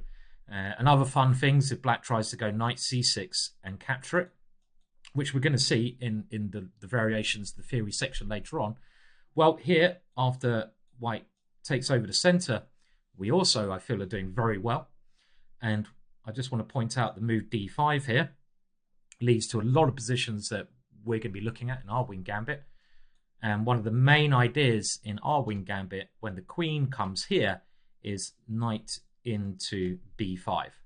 And this is looked at in the theory section. So this is another line I had a lot of fun with the delayed wing gambit. But then the more sensible people started not allowing me to have my fun. And they started playing G6. And as soon as I started playing this, I was like, oh, God. I mean, it's not terrible, but I didn't actually like the positions I got with knight C3 and black now just playing something like D6 or B6, not obliging into our fun and games. And I just thought this bishop is really annoying for us. And I actually started to prefer black in these positions, and we're not getting those fun. So that was one move that put me off. And then other players started going like B6 here and just ignoring it this way. And I was like, I was getting a bit annoyed. So then it came to me that, well, if I could play B4 in this position, then why not play B4 immediately? Why am I playing A3? Why am I even bothering with A3? I'm normally sacrificing the pawn anyway. Why not play it here? And the other point behind this is that black doesn't really have moves like G6 now because we take on C5 and it just wins a pawn. And moves like B6 and D6 were a whole tempo up on those lines where we've wasted a move of A3. And this gives us many more resources, as we're going to see in the theory section. So black declining our sacrifice, his boring ways of trying to decline, they're kind of like a lot worse than when we go A3. We're actually doing very nicely in those positions because we have that extra tempo. So I was like, okay, so is B4 working? And I saw some analysis by the Australian Grandmaster David Smerdon for Chess Publishing. And I was like, oh, yeah, that is interesting. I was like, oh, my word, Smerdon. And I was like, yeah, David Smerdon he analysed some recent games. He analysed it quite deeply.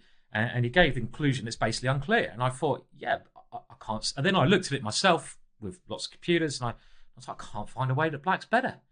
And I was like, we're gambiting a pawn and we're not worse. And in my eyes, that's the result nowadays. If we get an equal position, fair enough. But if we've got the pressure in the equal position, that's what a gambiteer wants. And I was like, why aren't more people playing B4 here?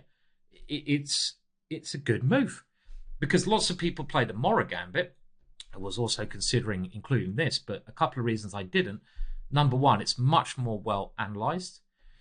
And there's a lot more theory. And number two, I believe that black is better with correct play in a couple of lines. And number three, again, if black is a killjoy and after takes here doesn't want to join in the fun, but play knight to f6, we've got no good way here to avoid playing a c3 Sicilian. We can't gambit the pawn. We have to play this position here. And this position here, well, if we're going to do this, we might as well go c3 on move 2. Because after this one, here is the main line. we get a c3 Sicilian. So it's like, well, I'm playing the Mora Gambit if black can just go into a c3 Sicilian. And this b4 move, I really think it's underrated massively. Now, pawn takes b4 is the only way to try and cause us grief here, and we're immediately going a3. And already, if you so wish, after e6, you can now go back into those fun delayed wing gambit lines. Even though I'm not suggesting that here, but even then, that's an option. If black plays knight c6, the same goes. Knight c6, we'll look at in the theory section. And what are our main ideas here? Well, black can either strike back in the center of the board, which my opponent did here, or black can, take this one somehow. Now, I would like to point out some general ideas if black takes here at some point, because this is very likely that you're going to get this in your games, in some games. Where's the compensation, right? Now, the compensation is I'd say three main points here. Point number one is our center. Our center is lovely. And we have these two pawns in the middle, and that on its own should be enough compensation. If black strikes out, we look at various ways he can do that in the theory section. We won't go into that now. This is a general overview, but we're very active if he plays that, more active than our opponent, giving us comp. And these two pawns, as well as giving us a good center, again, it's a bit like in the French defense, they make it quite hard for black to do the moves that he wants to do. So he wants to develop his knights, right? But it's very hard to develop those knights because they always run into our pawns. And this is just like very good Alekhine positions where we have like a couple of extra tempo. And black can't really play like this because his knights are just moving around randomly while we're building the center. And the same goes for the other knight. If he tries to do this one, which has occurred, we do the same. We can chase that knight around with our pawns. So he can't naturally develop. So as well as building up the center, I would say the wing gambit is more of a positional, long-term gambit than a smash bang wallop. And I suppose this might put some players of the white side off, but one thing I want to convince you about in this gambit course is the idea of a long-term positional gambit. Now, short-term gambits where you throw something at your opponent and you have to try to get something back quickly, otherwise you're worse, have a lot of surprise value, but they're not always working, because if your opponent knows what to do, you don't have a good position. But with these gambits, black can still go wrong and we can win quickly. But if we don't win quickly, we're still doing absolutely fine because we have these positional advantages. We're a pawn down, yes, I know, but we have positional advantages. So one thing is just our pawns are very nice. The second thing, we have this open A file and even open B file. And this is a bit like a Benko, where we can often use this file quite normally. We're going to take here with the knight. This is our, we want to take with the knight because our knight can come into B5. We saw this a minute ago, but coming to C7. Black can't even go A6 to try taking that one because of the pin on the A pawn. And these open files give us a little bit of play. But the third thing I really want you to bear in mind about how you're developing your pieces in this kind of position is the setup which causes black the most problems. And again, we don't need to panic and do stupid things, is C3. I like this setup. And this is generally if black's not doing anything in the middle. If black starts doing things reactively, then the bishop I like on D3. It's less exposed there than anywhere else. And then where do we put the knight? And this is where things get interesting. We put the knight on E2. This is key. It can go to F3, but very rarely, in most cases, you want to put it on E2. And then you want to castle, and then you want to use your F pawn to start that attack. So it's a long-term kind of attacking structure where we're going to have 3 pawns coming up the board. And with this knight often coming around to C2 to E3, we don't need to worry with our bishop, because our bishop later on, this is the one piece we're not in a rush to develop, our bishop on C1. because later on, actually, when we go f4, f5, we've got our bishop on d3, knight on e2, we want to actually bring our queen over to h6, and our bishop can often come to h6 if black fianchettos. So that bishop stays there. And these attacking plans, let's put some moves on the board, like, d6, let's go bishop here. Now knight here is better because e5 is not as effective. So in this position, we can just play this move, following up. Black plays there. Okay, we'll go c3, so we haven't got this one. And let's say g6, we castle, and now we get our f4 move in. And already, this kind of position, we're going to be looking at ideas of f5, e5. We'll take that one first back, so we're not 2 pawns down.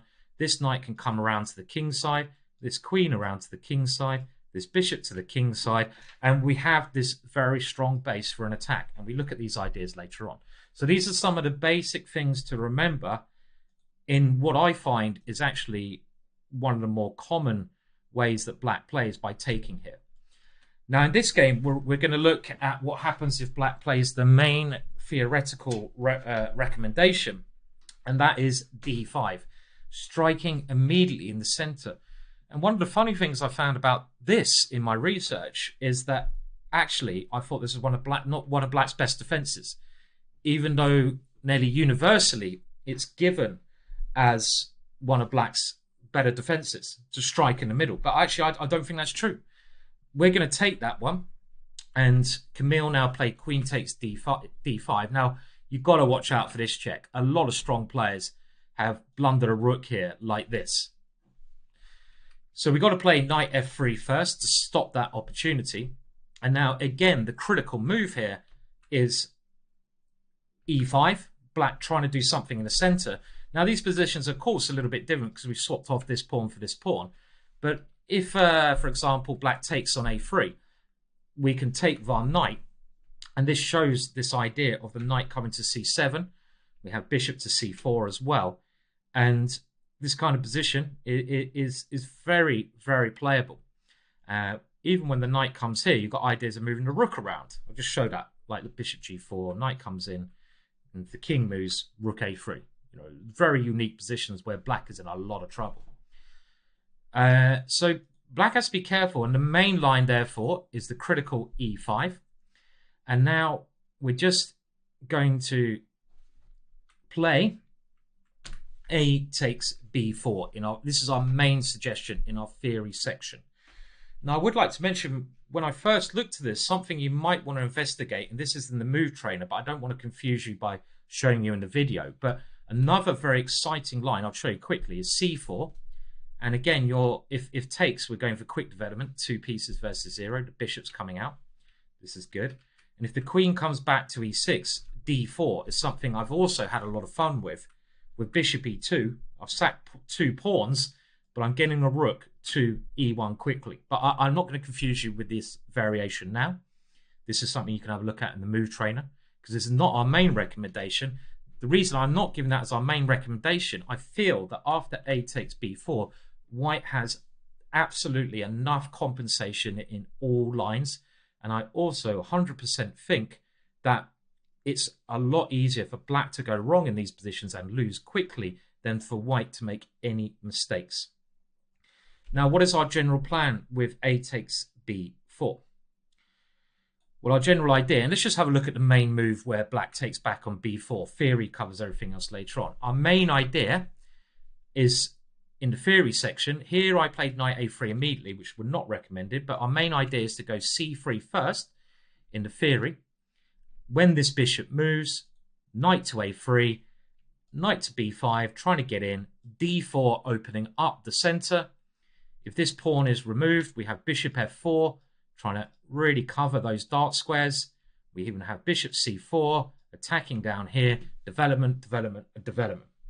And already after knight to a3, black has to be very much so on his guard in these types of positions, because normal developing moves with this very quick action here can lead him to disaster. So this knight b5 followed by d4, and these structures are our main idea. And let's just have a look now at the main game where I played this, albeit in a slightly different move order. I played knight a3 first because I remember when I was preparing for this, I looked at some old games of David Bronstein and I saw that he played this move. But I think it's more correct to play c3. And the reason for that is that my opponent, and I saw this when I was preparing in the morning, but the reason I went for this is I thought it's very unlikely he would play knight to f6 here. Camille, the chessboard author, obviously gives this as anti-Sicilian's Camille, brilliant theoretician. And this is a little bit annoying because if we go in with knight b5, actually black can turn the tables on us by castling. And this is something where we're going to be facing the attack. Now you can play this line with bishop c4, but I don't think we've got quite enough compensation. Again, these lines, these other ideas that black can play after knight a3 are in the move trainer section. They should be. But I would like to point out that I'm not going to look at them now because our main move in the theory is c3. Because in these positions with knight to f6, things change quite a lot.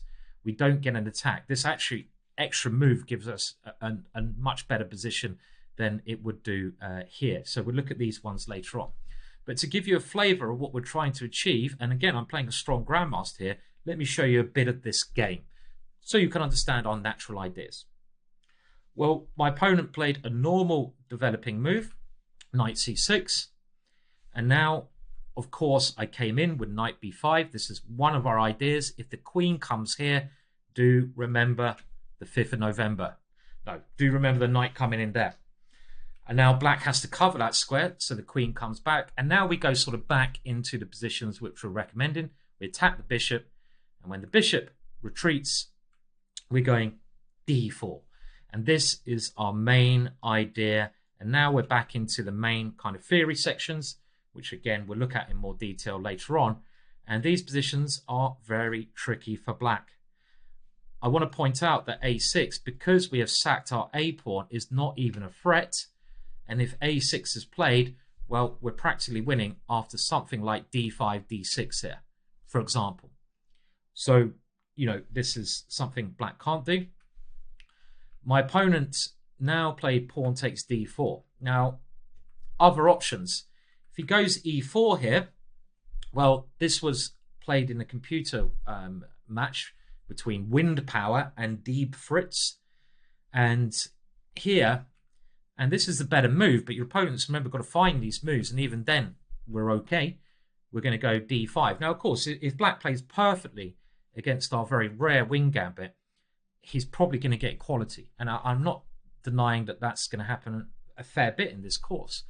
But he's not going to be worse. The wing gambit is absolutely fine. I haven't found any way black can gain an advantage. And in most openings anyway, if black plays perfectly, he's going to be equal. But in this gambit repertoire, we're giving our opponent many more chances to go wrong. And now after d5, this computer match continued. Pawn takes f3, pawn takes c6. In actual fact now, queen takes d1 would be a mistake because of this major problem here. So pawn takes pawn continued. And now queen takes f3. Nice idea. And the rook, bishop d7, knight d4. Black is a little bit cramped here. And here we can actually take back our pawn. And after knight d4, we have a position where I think we retain a pawn. We're not even a pawn down. And our knight on d4 is very attractive. So even in this position, it seems better for white. Now my opponent, and I think a lot of people will do this because they're worried about you going d5. My opponent took on d4, and already white is a lot better. Bishop f4, and again, this is perfect. We just develop quickly now. We're going quick development, creating threats. And already this is problematic. King f8, one of the only ways you can avoid losing big material. And now I play bishop c4 because, you know, as in this course, we're trying to play like Morphy, and Morphy likes bringing every guy into the attack and castling. As I'll show you in the theory section, there's a way we can get a very nice advantage here by playing knight to c7. I'll show you the line here. It's our theoretical improvement on the way I played. And after something like g5, let's say here, just knight takes b8, knight takes d4. And the funny thing is, often in this course, we're not afraid to exchange queens. It often means we keep an ongoing edge, and that's the case here because of our threats along this diagonal, and we have a clear advantage here. In actual fact, knight e6 winning material is unstoppable. So I'll show you how the game went because it just gives you a flavor of also typical gambit ideas. King f8, bishop c4, throwing those pieces in, bishop g4, castles, playing. I've got everything developed, a6, knight takes d4. I'm only a pawn down here. My opponent can't castle, can't get his rook out. I've got lots of open lines, nice position. He played g5. I'll show you a little bit more. It was quite a fun game. I kept trying to go forwards, no retreat, and opening up his king as much as I can, moving in for the kill. Here, well, I kept going forwards. Other suggestions, if you want to look at this more, again, you can look at the informational game. And there was one moment later on, and I think all this is quite nice play from me. Maybe it's a little bit more accurate, but there was one moment where I kept the initiative going, and in this position, well, now this should have won me the game, and the point is it can't be taken because the knight takes g6, winning the queen. And my idea here after this one was this move, and my third idea, again, nothing could be taken here, is rook g7. And somehow, I was very short time, my opponent managed to get a draw just about here. But this was completely winning. And he survived with a draw and an ending. I was I was very upset after playing what I thought was a very nice game. But going back to the principle, this b4 move, I'm going to convince you, is a very good weapon against the Sicilian. We're going to look at suggestions that other people have given, like Harry Krishna in his course on the Sicilian, Camille in his course on the Sicilian. We're going to improve on those. We've got the advantage of hindsight. We're going to cover everything you need, and you're going to have a lot of fun playing b4 here. Well, hello everyone, and welcome to what we're going to do and play against the French defense. Now, I'm actually very excited to show you this line because it was a line. I played a French defense. I've played the French defense for most of my life, over 30 years at very good level.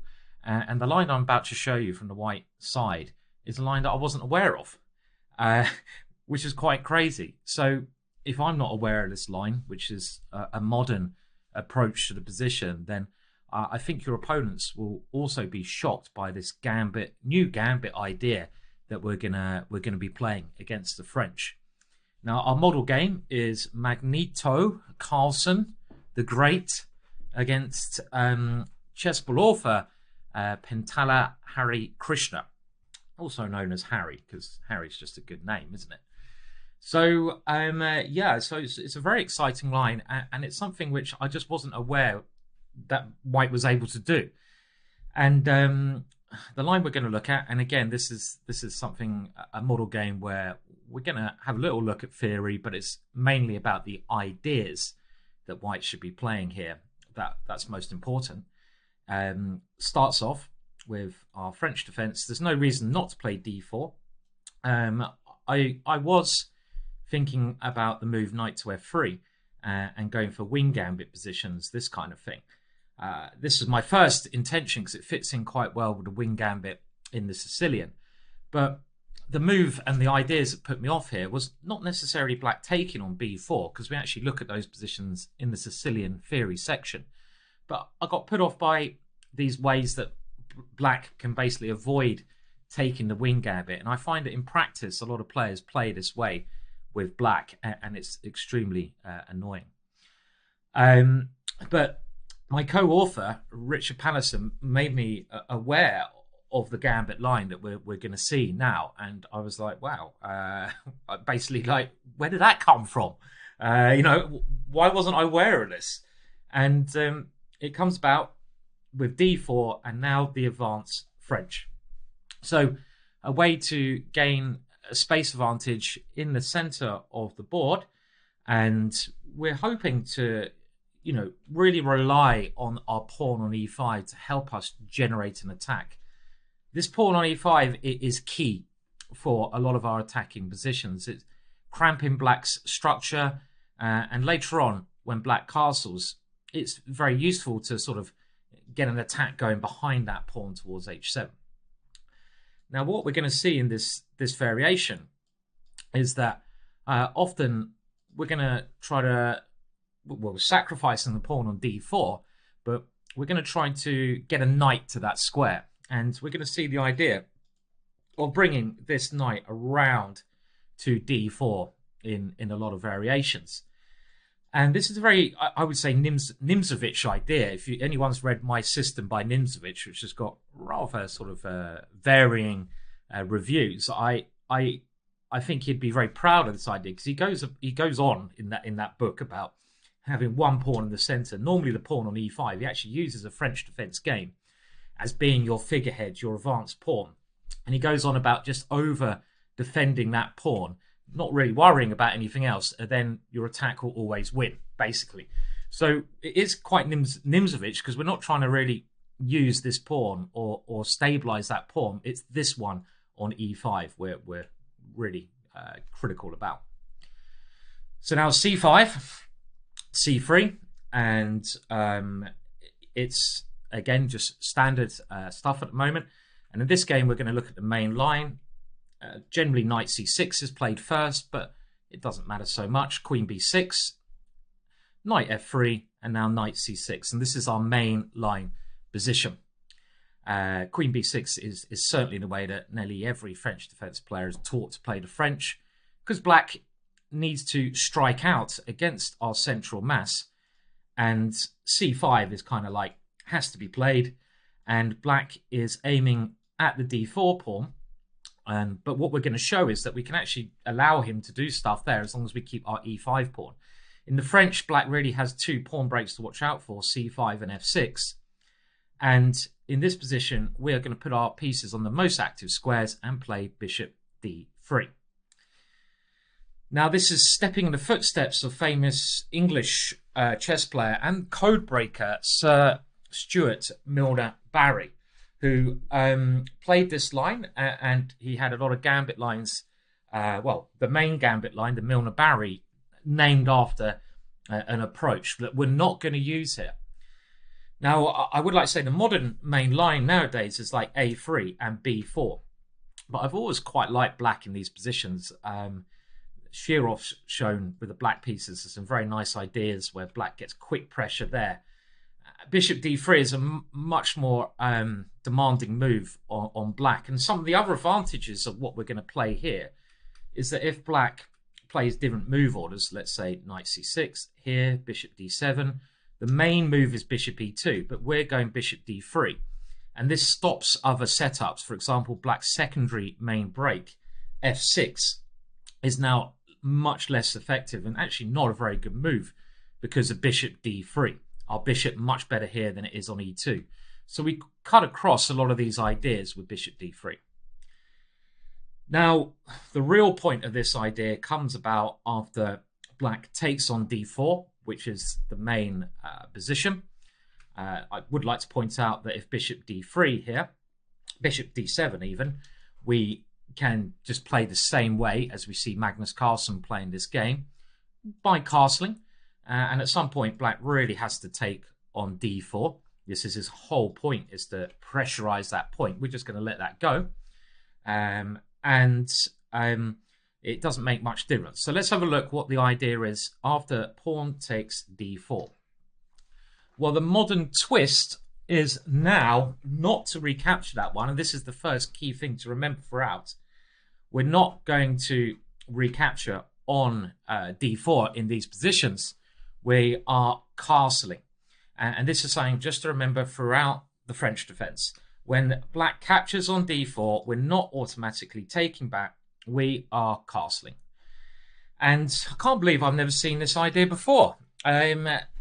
Now, Johnny Hector has played this way as well. This is really, I would say, rather than Magnus, he played this game and won in 2020. But it really is an idea that I'm sure Magnus has borrowed from the Swedish Grandmaster, very imaginative player who comes up a lot in this course, Johnny Hector. And what are we trying to do here? Well, the point is, a lot of the time, we're going to play some useful moves, and we want to get the knight on b1 to d4. So this is one of the main points. And we're playing this by knight d2, knight b3, knight d4. We don't want a pawn on d4. Now, obviously, this is going to cost us a pawn, but we're relying on actually a lot of positional grip on the center and on the position in general. And what I mean by that is we're stopping black from getting active. We're stopping black from trying to easily develop his king side, and we're getting extra open lines in the position. For example, we often get the B file for our rook. This is quite nice. We often get ideas at h4, h5 in the position, just trying to stop black from moving his knight there. We're going to retain our very strong bishop, giving us good attacking chances. And later on, black's got this problem with his king. If he goes kingside, yep, our bishop is ready. If he leaves his king in the middle, we even later on have c3, c4 opening up the middle more. The pawn on e5 is our key pawn. We want to over defend that. So naturally, we're going rook e1 in a lot of lines. We're going rook e1, h4 ideas. h4 a useful move to prepare an attack, to squeeze, stop black getting his pieces to nice squares. This knight is one of the problem pieces black has on g8. And we're happy again to give a pawn up because we are actually saying, okay, you're going to win a pawn, but we're getting more open lines. Our bishop on c1 can come to any of these three squares, depending on what black does. Generally, with the queen on b6, I would be looking at f4, or later on, e3. e3 is the most aggressive square, and that e3 square obviously becomes possible after the exchange pawn takes pawn, pawn takes pawn at some point. If black captures on c3 too soon, we are going to capture with our knight because our knight comes shooting into the game very quickly. Black should probably wait until we try to go for this plan of getting our knight to d4, our knight to d4 before going for this, and we get some very interesting gambit positions. But a lot of the time, to make this work, you've got to be thinking, what is my opponent trying to do? How can I stop it? Black, I think, should be aiming to play f6 as well. This is why a rook here is very good. This is the only way he's going to try to free his position. If he tries to just play with his pieces, it's very hard to free the structure. So these are the kind of general things you're thinking of. And it seems like a very interesting move. Now, just before we move on to this idea, the main line, Milner-Barry, which used to be played and has been played in tens of thousands of games, is taken on d4. Now, knight takes is a blunder because we win the queen with a bishop b5 check. But now, bishop d7 in the position. And after bishop d7, castles, knight takes here is one of the main lines. Now, I never really liked this line from the white point of view. Knight d2, something Smerdon's played here, but Milner-Barry in the main line goes knight takes, queen takes, and now knight c3. And the idea is to come here, but after a6, I've always liked this position as black because we're a pawn up. I always put my queen over here with black, and I even get some kind of attack quite often with the knight coming around. I just don't feel white has enough compensation. So I can't, we didn't recommend this old line. But the point with this modern line is that, let's say black ever takes on c3. Well, after knight takes c3, we get an advanced version, a promising version of the Milner-Barry. This is a couple of extra tempos. Black's queen is not as actively placed. Black hasn't gone bishop d7. And we don't have to spend time defending our pawn on e5 because the queen is now on b6. And we also have ideas of bishop e3, which is very annoying for black. So, you know, already black can fall into positions that are not very pleasant, preferable for him. So now let's have a look at that move and see just some ways we can play the position. So takes, knight takes, and now let's say that black tries to play f6, which we mentioned earlier. And I think this is a good idea from black because remember, this pawn is our figurehead. If we keep that pawn there, we'll always have good play, always have good compensation. And now after f6, bishop e3 is a key move.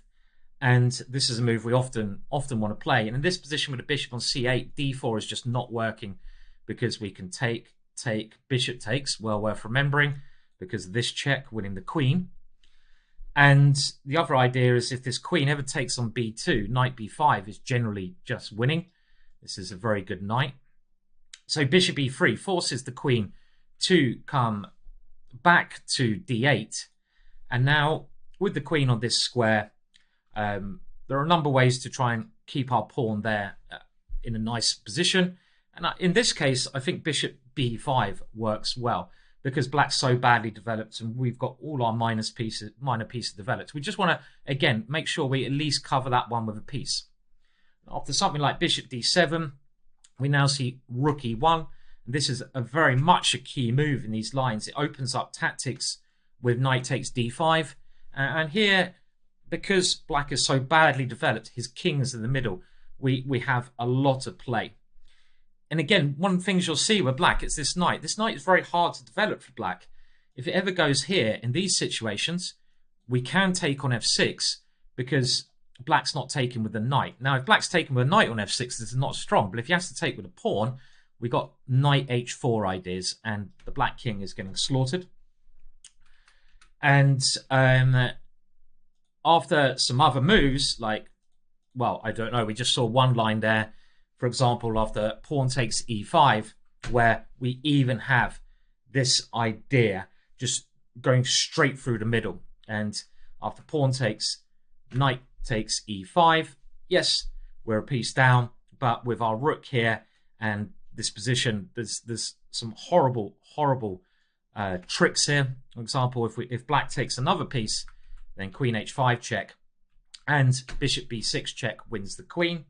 And you can see some of the dangers here if black tries to play his f6 move too soon. And what else can black play? Well, if he tries to block the file, then queen comes into d5, and already these are new positions, but these are our winning positions. So going back to our idea of castles, again, you can have a look at the move trainer for some more detailed analysis of these lines. But in this, which is a model game, I don't want to go into very deep lines. Check out the move trainer. I want to just get across the ideas of this gambit to you. Another idea, which I think is very important, let's say black takes there again, and now he plays knight to e7, for example. This is one way he's going to try to get the knight. He wants to get the knight really to g6. Well, a move that is very often worth playing is rook e1 combined with h4. So, for example, knight to g6 now, and now h4. And this is another move really to consider when the knight goes to e7, because we're trying to just force that knight back. So h4 is a positional move to push black's pieces backwards. And this, again, gives us a very comfortable game. Very nice play. Our piece is very active. But also, you know, as well as our piece has been here, we're not in a rush to suddenly go, oh, we have to panic and start throwing our knights like in, because they're not always going to work. We're more in a position, and the way we should be thinking of these lines is more like, how's black going to get his king safe? How can we stop that? And this is what this h4 move is really doing. We're thinking, okay, well, he obviously wants to move his knight, move his bishop, and then castle. So by playing h4, h5, that knight may have to come back and we stop him castling. The other idea, rook e1, we're trying to stop black or make it more difficult for him to play f6. And other ideas to consider, we've seen this play on the king side with h4 here. Well, I think it's also very important to remember we can play on both sides of the board. And something we often see is a3 and b4. So we can play on both sides, just trying to push black backwards. And even though we're pawn down, very nice comp. Okay, so now after this one, so taking on c3 just seems a little bit odd because we get great development. Now, bishop c5 is a move that black would kind of like to play if he could keep the bishop there, but we could very simply go b4 and b5. And in this position, I like the idea of taking on d4 with our knight. Generally, this is what we're going for in these unique positions. Keeps it fresh. And in this case, our queen has a way in to the position. We're not even a pawn down here. And lastly, if knight e7 is played, well, this is one case where you have a couple of interesting ideas. We can go rook e1 again, keep it a gambit with this kind of idea going. But in this case, we have a simple way to play, and sometimes we are going to adapt, and we have to adapt into the other main lines. And that is actually by now taking here. And the reason we've done this here is because compared to some of the other lines with the bishops on e2, we have an advantageous and now version of the advance. Because with the bishop on e2, knight f5 is quite an annoying move. What else can black play in this position? I can't see any other moves. But in this case, we can get a fairly pleasant advantage just by capturing here. And another advantage, now that these pawns on c5 and c3 have been exchanged, is that our knight can come to c3. So you've got to be a little bit adaptable. And here we go for knight a4, a3, b4, knight c5 plans. And this is just a nice small edge. Now, going back to Magnus Carlsen's game, bishop d7 was played, which is actually the main move in nearly all cases, because black now wants to meet pawn takes pawn by going back into the Milner-Barry with knight takes. But we're not doing this. In this case, pawn takes pawn doesn't make much sense because black takes here, and we don't want to go into those old variations. What we're going to do in this position, and what we're suggesting, is again plans involved with not taking this one back now. We're only doing that against knight e7 because it had more logical sense then. But in these cases, our main idea are those ones we talked about. Bringing the knight around to d4, over defending, stopping black castling. Now in the theory section, we're actually going to be concentrating on rook e1 here. This is Johnny Hector's old idea. I actually slightly prefer this to Magnus Carlsen's move. I think this is very useful. And the point is, we don't need to rush playing knight d2 because we're very happy to bring our knight to c3. Very happy to bring our knight to c3, giving a chance in these structures. We're very happy to bring our knight to c3 in these structures, with the knight being able to actively come into the game. So we're going to look at this game at Magnus Carlsen's knight bd2 because it shows the general ideas, but I prefer rook e1. The point now being that we're just waiting with knight d2. We can play knight d2, but let's play some other useful moves first because this one helps us. And for example, against like knight e7, Johnny Hector's move h4 now makes a lot of sense. It's another useful move because if the knight comes here, we've got h5 and the knight has to come back. This is the point. And if the knight decides to come to this square, well, we have ideas again of just taking that one off very, very simply, which is also very pleasant for us, as we'll see later on the theory sections. So the idea of h4 is we're waiting as long as we can to play this knight d2. Maybe now, after something like rook c8, we would play knight d2 because we don't have many more useful waiting moves. The bishop moving allows queen takes b2. We're not ever taking on this one. And then after this move here, we go back into Magnus Carlsen's positions and his play. So what did Magnus play? And let's have a look at the ideas here. Well, knight bd2 is aimed at getting the knight to d4. Hare Krishna now played rook to c8. Again, the other moves, I suggest if you want to look at this line in more depth, you have a look at the move trainer as a model game. Only want to get over the main points and the main things you should be thinking about. And here we continue with our plan, knight b3. And at some point, we're going to get this position here. And this is, again, a position which you're going to get in these variations. What's the point of this position? Well, it's quite unique because in those other Milner Barry, you know, we allow black to get pieces to d4 and to swap off pieces, especially that knight on c6. Now, we have sacked a pawn, but we're not allowing that exchange of knights. And I feel that does help us because black is more cramped and we're not allowing him to ease his position by making those exchanges of his pieces. And the other simple idea is, well, if he wants to exchange that knight off, he's going to do it on our terms because we are going to get a knight on d4. We're not going to put a pawn on d4. We want a knight on d4 because we figure that gives us much more activity with that knight, being able to jump tactically into many places and even allow our f-pawn to increase the pressure. But the main idea here is really to stop black playing the moves he wants to play. We can go rook b1, keep playing useful moves. Let's just have a look again how Magnus Carlsen played this position. Well, queen c7 played, and this is a useful move because it's getting off the b line. But of course we played rook e1, and now knight e7 played. What you play here, black wants to play knight g6, bishop e7 and castles. We're trying to make life as tricky for black as we can. h4, the standard way of meeting this one. And now the knight, now you see the point of one of the, our plan is to stop black doing these easy moves. He's still got this king here. If he doesn't do anything at all, we have many ways to improve. Rook b1, I like, just getting a rook on a better file. We even have ideas of bishop a3 to d6. We can over protect our pawn there with queen e2. We have lots of little useful moves to play. And then if he's consistent on leaving his king there, how do we open it up when we've got all our pieces developed? c4 is a key, I'd say nutcracker. It's cracking open the position.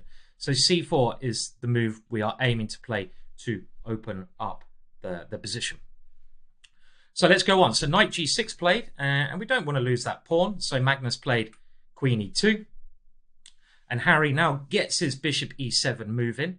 Now, one of the reasons I also, in the theory section, am not looking at knight d2, but we're looking at rook e1, is that it's actually a lot harder for black to play these moves because rook e1 automatically defends that square. But it's similar here. And now, in this position, well, what else could black have played, first of all, here? If he doesn't play bishop e7, what is he actually playing? Imagine you're on the black side. I mean, h5 is a really horrible way to stop this pawn moving because we've always now got these ideas of just taking on g6 at the right moment. And this is going to leave black in a very bad position as well. So he's got to really play bishop e7. And now we just continue with h5. And this is the whole point. We're not allowing black to get his pieces safe. In the game, Harry decided he had to give up a whole piece. He didn't want to play the knight somewhere. And the issue is, if you go here, we can take and go queen g4. And we're threatening these two things, which is quite annoying. And if you put the knight on f8, it's that idea here yet again. And let's just go over this many times. It's not all about, quick winning tactics here. It's stopping black doing the moves he wants to play. How can he get that knight out? How can he get castled? So constantly think about stopping him developing. And we can, in this position, maybe bring our bishop out first and then play c4. And we're going to open up more lines and eventually get to the black king. The other ideas which are key in this kind of position is something like knight d4. This is also a very useful move. I like having the knight here. I probably wouldn't play it now because if knight takes, as I mentioned before, I want to play knight takes. Maybe black can take on c3. We'd be forced to sacrifice another pawn here. Could be okay, but you'd have to calculate this one. I don't see the point. I don't really want to calculate. I'm going to go bishop here first because in that line that we now see, I doubt he can take on c3 because we have the extra development move. And these are just some of the things to think about. Knight here, knight b5, knight here, rook b1, c4, all these moves to crack the position. So this is the general thing. We're going to have a look at our way of playing against the French defense, and it is a very interesting way. So we're going for the main advanced French position, But the point being, we're going bishop d3, which is the old Milner-Barry, but with a modern twist, as when black takes on d4, we're generally not recapturing on d4. Just remember that. We're castling, and in our theory section, after the main move bishop d7, we're playing rook e1, and we're going to try to use our h-pawn to stop black developing that knight. And we're going to try to move this knight to d4. Invariably, black will have to take on c3. If we can take with our knight, yeah, yippee-do. And if we have to take with our pawn, it's not the end of the world, because later on we can use that pawn to come to c4 and keep opening up black's position. So all of these lines, they seem very nice for white, and we'll go over them again in the theory section. Well, it wouldn't be a gambit course without the hillbilly attack. I guess I'm reasonably famous for playing this crazy opening against the Caro-Kann on a regular basis online and even over the board as well. It is probably the most riskiest of our suggestions in this course against black's four main moves after e4, which we're covering: e5, the French, the Sicilian, and now the Caro-Kann. And when I say riskiest, black with correct play is doing absolutely fine. Don't get me wrong. But I also wanted to include this so much in the course because it's given me so much success, and it's such a dangerous opening, and it's really underrated in my opinion, and it's a really, really good surprise weapon. Magnus Carlsen has used this on a couple of occasions as well. And, well, the hillbilly starts with the kind of strange-looking move, bishop c4. And there's something nice about playing this move. When we're learning chess, we always want to just checkmate on f7 to start with. We can't really get away with that often, but with this move, we're trying it again. We're going back to being a baby. Always fun, get in that fetal position and aim for checkmate. In some ways, it does fit in with our other systems as well, because obviously in the main line e4, e5, we're putting our bishop on this aggressive square. And it's also very unique to the Caro-Kann, because in the Caro-Kann, the bishop hitting f7 in a lot of lines doesn't happen, right? I mean, you don't get the bishop to the square. Now, the hillbilly is sort of an uncouth person who drinks a lot of moonshine. My brother used to do that.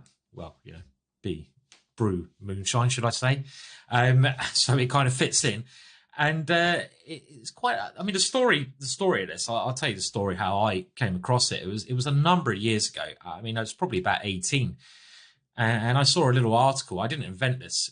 I think it was in You in Chess, and it was in just the sort of letters at the start where people write in, and someone had given this as a possible way to play. And I looked at this and I thought, that's really, really, really interesting. And then I played a tournament quite shortly afterwards. Well, I say shortly in the grand scheme of things, a couple of years afterwards in Norway.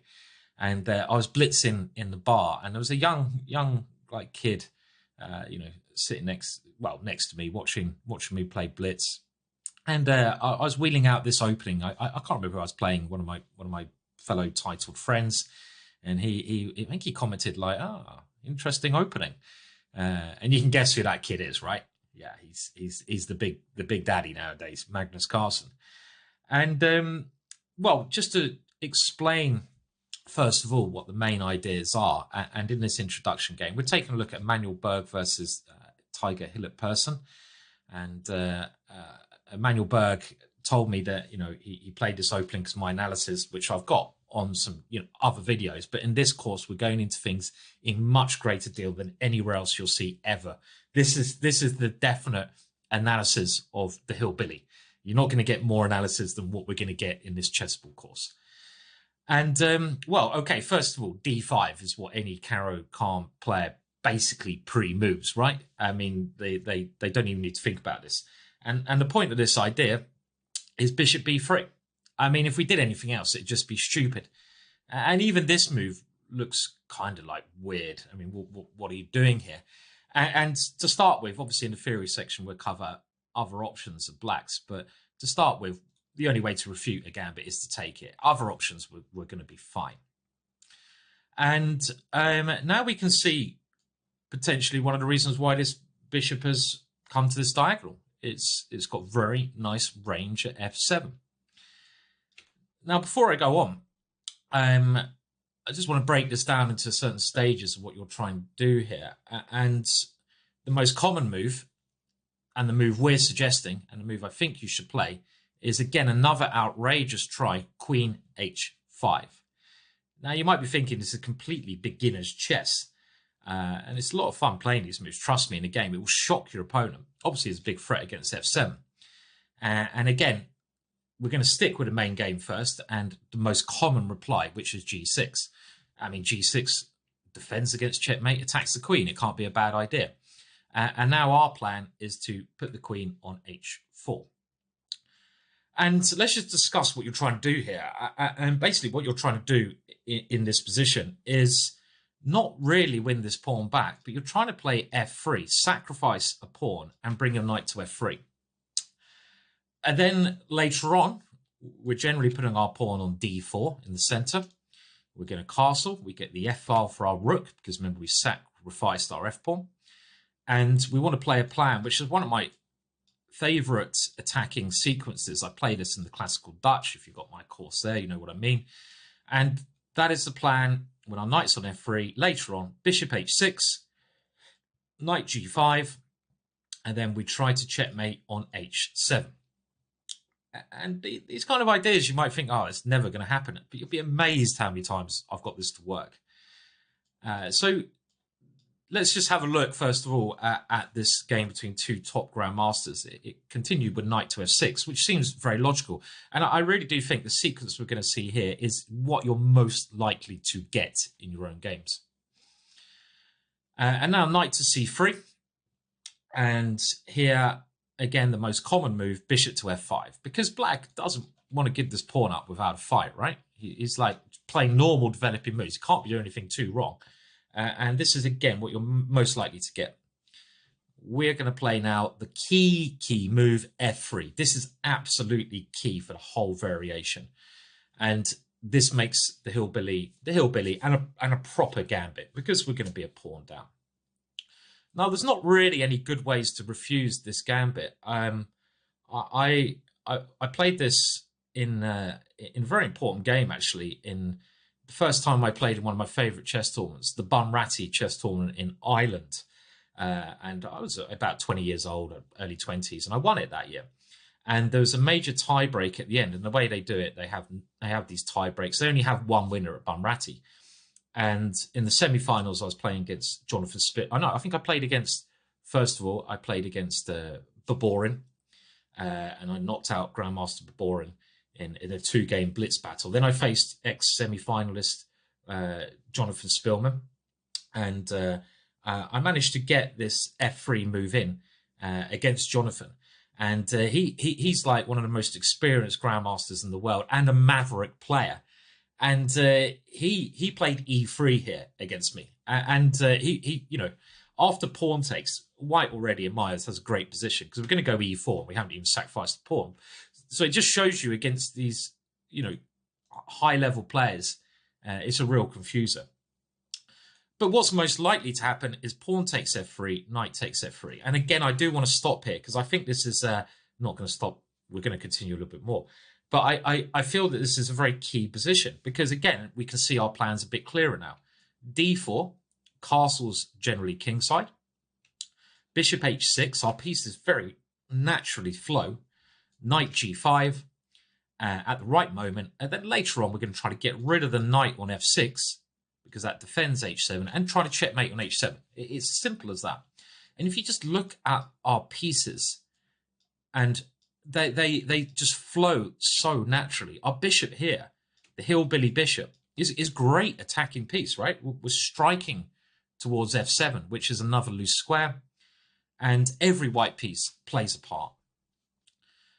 Now, I want to compare this to another, maybe more popular opening. So if you can sort of just picture this position here, we can play a couple more moves. We'll come back to that in a minute. A more popular opening at club level, I would like to say, is d4, d5, and now e4, the Black Mardima gambit. Now, this gambit is playable, but the problem is after takes knight to this square, let's say something like knight to f6, the whole point of white's play is f3. So I'm sure you can start to feel the similarities, right, already with what we're going for. But if we compare this line to the Hillbilly, I really think the Black Mardima is just an inferior option, majorly inferior. Why is it inferior? Well, for a start, black doesn't have a pawn on c6, and it's quite nice for us as white for black to have a pawn on that square, because in some cases he can go knight to c6 and pressurize our center, which is, in maybe not in this position, but in a lot of cases, very annoying. Also, black has ideas of e5 immediately, trying to, because we've committed our pawn to d4, striking in the center, and we don't, just kind of move is turning the gambit around on us and gives black the initiative. Another thing is our queen's on d1. On h4 is much more aggressively placed. If I can move the queen to h4, I would in a lot of Black Mardima positions, because on h4 we have this attack against h7. What's it doing here? It has to move into an aggressive square. So the main line, Hillbilly, in my eyes, and let's go to that. We'll come back to and look at some of the other options with this main position here a little bit later. And this is very likely to be seen. The other main option I would like to say is e6, but g6 is more common. And the main line, Black Mardima, if we go through our sequence of moves, develop, attack the pawn, play our key move, and after pawn takes, knight takes, this just seems like a better Black Mardima gambit to me. And also, your opponent's not going to know theory as well. Because look, he's got a pawn on c6, we've got our queen here, he's got no breaks that can affect our center. We've got very simple development.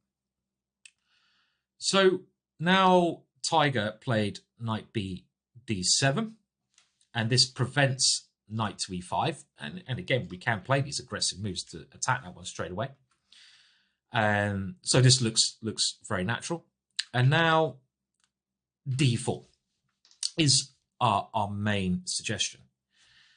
Now, I've spent a lot of time on this opening, probably more time than any other player in the world, I would imagine. And I've tried out other things. So I've tried out castling here, which is absolutely fine. But the problem here is you do allow knight to c5 as an extra option for black. And I don't really want to allow that option, getting rid of that pawn. I mean, this is still very interesting. d4, we just play our thing, but we lose our bishop immediately. And more interesting option in some respects is the move d3. And the reason this is another option, but more interesting than I'd say castles, is that we're kind of restricting this bishop a lot more. And as we're going to see in a lot of hillbilly positions, g4 at some stage does put that bishop under some pressure. And we're also not committing our pawn to a square where it's a little bit loose there. So this is a sideline, and it was played in Maksimiskis at Strandbank 2020 on the internet. I've played this on many internet games as well. And this is definitely an interesting way to play. If you want to sort of try out which pawn move you prefer. For example, here, bishop g7, castles, and now castles would be a typical, I'd say, mistake. Maybe h6 is a better move to stop our plan, but now black can't castle as easily.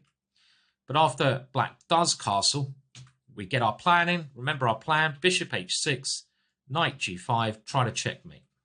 Very simple. And now bishop takes h6, queen takes. And again, this is very dangerous. If we get one more move in, all we have to do is get rid of that knight and we're going to win. So let's say something like knight to e4. This is an interesting knight to e5. This is an interesting tactical defense because of the d4 square. And now we have to lose our knight. But we have full compensation here with another way to attack h7. And that's kind of your key square. That's the square you've got to be looking at in these lines. And the key line here is to get the rook over to h4. with some partying going on. So let's go back to this one, and knight g4 has been played, and now the queen keeps as active as possible, and here e6 occurred in the blitz game. And I just want to demonstrate one of the advantages of having a pawn on d3. It looks like black's doing okay here because he can swap the queens off, but funnily enough, we can actually exchange queens because of h3 and then g4. So this line is demonstrating some of the key advantage of this move. Okay, with a pawn on d4, you'd also be trapping, but it really does restrict that bishop, right? And this is very nice. Okay, black gets a number of pawns here, but not enough. Our piece is stronger. So d3 is an interesting little sideline. Let's have a look at knight c5 again, because that was kind of the problem in castling. Okay, well, castles, knight takes, bishop, a takes. So we got rid of our bishop. But again, if we get our bishop to h6, we do our standard plan. And after castles here, well, knight here is good, but we can even play rook e1 first, just to prepare that idea. And this is also a very useful move. And again, our idea here is knight to g5, and then you can even play h3, g4, and rook takes f6. Just one way to try to get rid of that knight. And these are the themes that I want you to try and remember. But let's go back to our main line after f3, takes, knight bd7, d4. This is the main line. It's the most aggressive, right? We're stopping black from getting the knight into that square. And now e6, trying to blunt the bishop on this square. And Tiger realizes that there's danger, and he doesn't want to commit to castling so soon because, you know, he knows that his king's going to be a target there. So our moves are very easy to play. Castles, easy. And now what does black play? Well, Tiger now played h6, which I feel is one of the more sensible ways that black can play, because it stops our 1, 2, 3-step plan. Bishop there, knight there, mate. But there are some downsides to this move. Where does black put his king? If the king goes kingside, well, we take on h6. So the king is now stuck there. So it's not all fun and games. Now bishop g7 is a move I expect you're gonna face more regularly. And now it's time to sort of consider how e6 could affect the positions. And in this structure, if we play bishop h6, which I think is still an okay move, black has to be very careful. For example, I think if he castles now, yes, we come in, knight to g5. And this is what we're aiming for, by the way, this position. And this position is very bad. I mean, I feel for black, we're even just going to go h3 and g4. And look at this powerhouse of pieces. At least white has total adequate compensation here. But the thing in this position, because e6 has been played, black has the option of knight g5, which is slightly frustrating to us. The position still remains very interesting after bishop g5, and you can play this way. But I actually even think another way you can play after bishop g7, which is another key move in this line. And this is why I want to just throw it in here. Just you know, the move order is not so important. It's the ideas. And I think that's so key to any opening course, right? And I think h3 is a move you really should remember, especially when the pawn's here, because all of a sudden the bishop on f5 can be really, really embarrassed in a lot of lines, right? I mean, you can still do your normal kind of things. Another option you have got in this line with a pawn on e6 is bishop g5, because black can't really play h6 now, and this just keeps the pin, and you just want to play g4, win a piece. We don't even need to go for checkmate. So you can see danger here. So let's go back to h6. So h6 was played by Tiger, and now Berg realized that the bishop doesn't have as much fun coming out to these squares. So h3 is the way to go back to creating more threats. And I mean, you've got to decide, do you like this kind of position for white or not? I'm hoping, because you've picked this course, which is trying to teach you to play e4 in the most aggressive gambit, if we can, fashion possible, that you're going to like this kind of position. Otherwise, what are you doing here? Don't want to be rude. And, we put a lot of work into these lines. I play this all the time, this Hillbilly, and I have loads of fun with this opening, so much fun. And I want to share that fun with you, and I want you to have similar great results to what I've had. Now here, Tiger has a decision to make, because actually, our plan is white. And another thing I've tried to do, myself and Richard throughout this course, we try to, make it easier for you as white to find the right moves. And compared to your opponent, I mean, let's put yourself in black's shoes here. What should black play here? Imagine you're black here. What are you actually going to do here? Because you got some decisions to make. I mean, you can't go G5 now, because just something takes G5. And this is certainly not what you want to do. And let's bear in mind that this position, white is so energized. Remember, Morphy is our hero for this course. And rook takes f5 is a move that's going to show that energy coming up next, releasing our way to f7. So these are the kind of things that we should be really on the ball for, right? Now, knight to b6 may look fairly logical, because we're trying to get the knight around here. But now just g4 anyway. And if the bishop comes into e4, well, it has to, then we can even just take this one. And there's a very nice idea here. And without the next move, this wouldn't be such a good sequence. But now queen e1. And this actually leaves black's position really creaking here. With ideas against f7 and e6. It's really, really dangerous, this position. Let's have a look. So the knight has to move, knight f6. And now another clever move. We are gambiting. We want to play as energetically as possible. Taking on e6 doesn't quite work here. First, we need more firepower. And the move knight to e5 is a very nice find of Richard Palliser. The amount of work he's done for this course is fantastic. I've given him a lot of these lines, but he's fine-tuned them to a very good standard. And this is scary. There's a lot of things happening, a lot of sacrifices in the air, a lot of files open. And if black grabs this pawn, well, we just move our king. And it's funny here. You might be thinking, well, you're 2 pawns down, Simon. But what does black do? There's a major threat to the knight. So, of course, black just develops. And now we need to play quickly, right? We can't play slowly here, because black's ready to castle. So knight takes f7. And this move just demonstrates the combination of threats on these squares. Can't be taken because the queen slides its way in.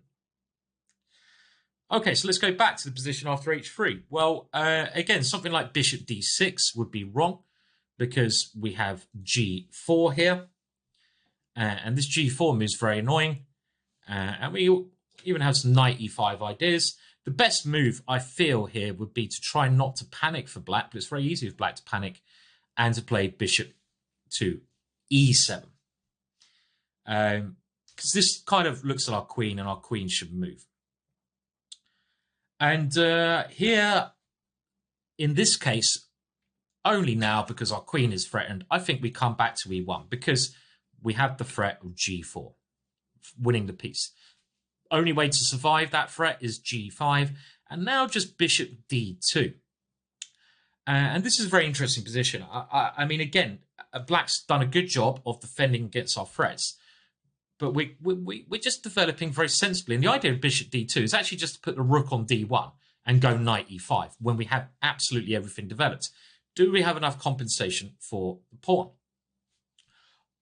I feel definitely yes, because black still has to decide where to put his king. Obviously going kingside now, very risky, because his pawns are far up the board. If he goes queenside, it's opposite side castling. A pawn doesn't really matter.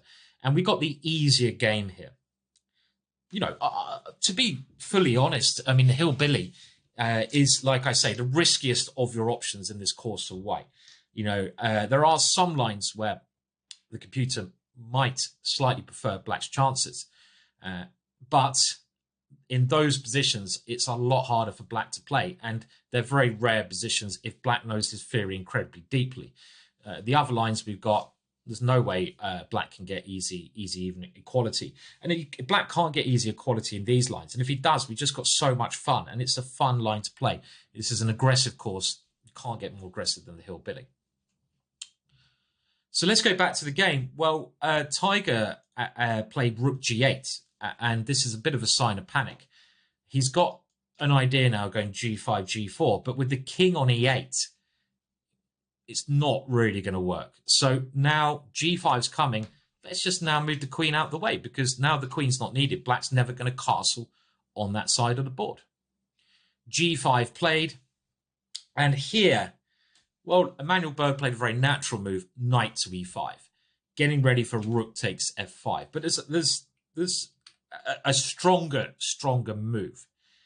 Can you see another option here? And again, think morphing, think attacking, think hack, hack, hack. And if you do that, you might find knight takes g5. And the point of this move is after the capture, we take on f5. We're not even a pawn down here. And here, g4 was probably Tiger's idea, maybe what put Emanuel Berg off this one. And now you can go bishop g5, but I actually quite like the move h4. Just keeping it closed, and we're going to put a piece on g5. Whose king is safer? Ours. And this position is just, it's already gone wrong for black. We're not even a pawn down here, so we're very happy with how this has gone. And let's remember, if black's not careful, we might just take on at e6 as well. Bishop g5, very interesting line here, which has one idea that after pawn takes h3, we can play bishop takes e6. I'll show this because it's quite fun. Pawn takes, queen here, and now queen takes g8. Knight takes, and we get this major exchange, rook e1, and this position here, which I think is a very fascinating position. I mean, but this is more like if you're a complete lunatic, you go for this kind of craziness. You don't have to in this line. As we show, you can just go h4. Let's go back to the game. So knight e5 is a slight error, because that was a good option, just winning that pawn. And now black misses his chance. He plays bishop g6, getting out the way of this capture. In actual fact, he should have grabbed this one and played check and knight e4. Forcing some simplifications that, black wants simplifications. So that's why knight e5 was the wrong way to go. But it's very hard to navigate these positions. Bishop g6, and now d5. And Emanuel Berg, I don't know why he doesn't play anymore. He was such a brilliant player to watch. He's 25-53 in this game. Lovely attacking player. And this move may not be entirely sound. I mean, there's other options. You could just keep the pressure up here, develop bishop e3. But this is the kind of move we want to play, right? Morphy is looking at us. That's what you've got to think. When you're playing this repertoire, Morphy's watching you. If you don't make him proud, you're in trouble. Make Morphy proud. And this makes Morphy proud.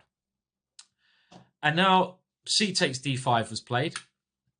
Now the other option is knight takes d5, when we probably go knight takes, c takes, knight takes here, and bishop takes d5. And we're a pawn down here, but we have some really funky ideas of sacrificing our light square bishop with our safer king leaves us with clear compensation here, where black really is two bishops, lots of compensation.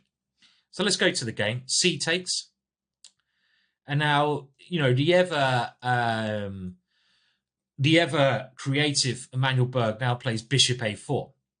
And he's really trying to, the main threat's rook takes f6 and something on d7. He could have gone knight takes here and played knight takes d5, which is, again, adequate compensation. But this is very interesting. And now Tiger plays the correct move, bishop c5 check. Queen b6 check runs into bishop e3. And now if bishop c5, rook takes f6. And after this check, just king h1. And funnily enough here, black can just resign. The knight on d7 drops. Game over. So bishop c5 check is correct. And now another good defensive move from Tiger, who's a class act, because rook f6 is killing, king to f8, so that after rook f6, the knight can take. And we're kind of out the theory range here. And we can, well, let's put a couple more moves on the board. Knight takes d7 check. And the reason that white plays this is so that queen can come in. And, you know, how do we assess this position? I mean, I think it's clear that white has absolutely adequate compensation for one measly pawn. Just compare those kings. And what a fun position to play. So, you know, our opening relevance is over, and I hope this gives you a taste. We'll have a look at a couple more moves because it's quite a fun game. Knight b6, bishop b3. And now king g7, queen g4, rook e8, and queen f3. Just continuing to keep the pressure up. Rook e5, good defense from Tiger. Rook, bishop here, and now f5 was actually a big mistake because after rook e1, it's just the king safety. And this is often a theme throughout these courses. If you don't get an immediate win through a very exciting opening repertoire, you know, let's say your opponent defends excellently well, don't panic. You've got to be patient in a lot of these gambit lines. You might be like, oh, I want to win in under 20 moves. You've got to be realistic. And this is what Emmanuel Berg's doing here. Tiger's defended well, and he's showing patience. And in this position, you might be thinking, well, he clearly doesn't have enough for a pawn. Well, he does. And actually now black is worse. The king's very exposed, and you can't really defend this pawn. So we leave it there. This is, I think, a very nice overview of the hillbilly. We'll leave it here with the main line. I do want to just show you the e6 stuff. So let's just go through the open moves again. So the hillbilly, such a fun move to play. Black will invariably play d5. We just drop back, and we're only looking at the acceptance line in this kind of model introductory games. I mean, what a fun move to play. Queen h5, throwing it in there. If g6, we play queen h4, and hopefully you know the idea now. It's to, might as well go knight c3, and then f3, bring the knight out, d4, bishop h6, castles, knight g5, h3, g4, trapping the bishop there. That's it. Okay, well, in actual fact, another way to play is e6 here. And this is a move that black doesn't want to play when he's playing the Caro. Because to start with, this bishop is now trapped behind the pawn structure. So positionally, black doesn't want to play this move if he's a Caro-Kann player. Because black never in the Caro plays e6 before getting the bishop out. Well, I say never, very unlikely. Let's just have a look at the main line Caro-Kann. And again, in the main lines, you have to learn so much theory. But this is one of the popular lines now. Bishop f5, the bishop comes out. And let's say you go the other main line, knight here. In this position, bishop f5, the bishop pops out. Black would never play e6 in this move because it's just a bad move because you're killing your bishop. You get the bishop outside first. So one of the positional advantages of playing this is that if e6, the bishop is now trapped. Okay, so we can continue. Knight c3, knight to f6. And now we'll focus below, well, I say below in the theory, on queen h4. Now, there is a very interesting option here. And I'm if I was playing a very important game, let's say for the British Championships, I got this position, I would basically play this in the British Championships because it is a sound opening, it's fun. I might be tempted to play as my good friend. I showed this opening to my good friend Bragi Torfinson, Grandmaster from Iceland. I known him for a long time, and he was brave enough to give it a go in the Icelandic Championships against, I think, a FIDE master. And he decided on queen e2. And I remember discussing this idea with him. And the idea of this is the queen sometimes gets in trouble here. And I just want to show you this line first. Instead of winning back the pawn, which you can play, and that's what generally we're doing, the queen over here, f3, to keep it purely a sacrificial line. Now, again, you've got to have a little bit of a leap of faith if you're playing this line. Again, it's very similar to Black Mardima. It's a much better Black Mardima because, of course, Black's played these moves. In the Black Mardima, Black can get the bishop out. Black can get the knight to c6, as we discussed earlier. And this position here after knight f3, we're a pawn down. And it is a good black Mardima with no theory. And, you know, I would say objectively, white probably doesn't have enough, but in practice, it's a really fun position to play. Let's just see how Bragi played this position. Well, knight c5 played, and I think this is a good move, getting rid of that bishop. Bishop d6, we're going to go d4, and our compensation lies in these open lines. So let's just have a look at how it could go. Castles, castles, and now, well, c5 is logical, and let's just get the king off that diagonal here.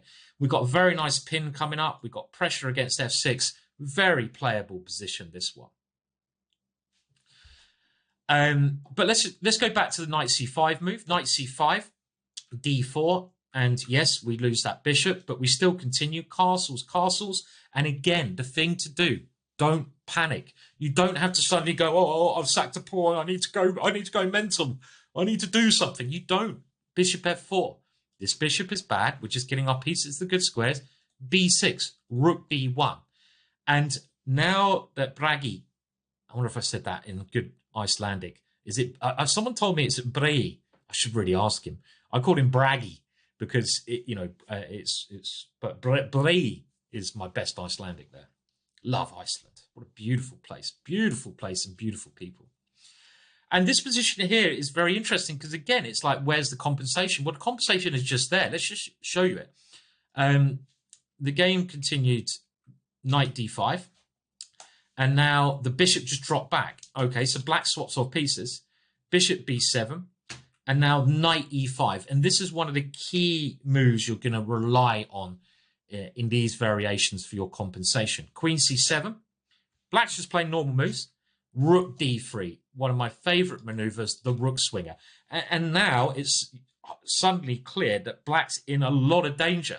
Bishop d6, swing it over. f6, in we come. Queen h5. g6, oh yes please. And look how the position has just collapsed. And already this is just a winning structure position. For example, if you play here, we can now play the killer move, rook f6.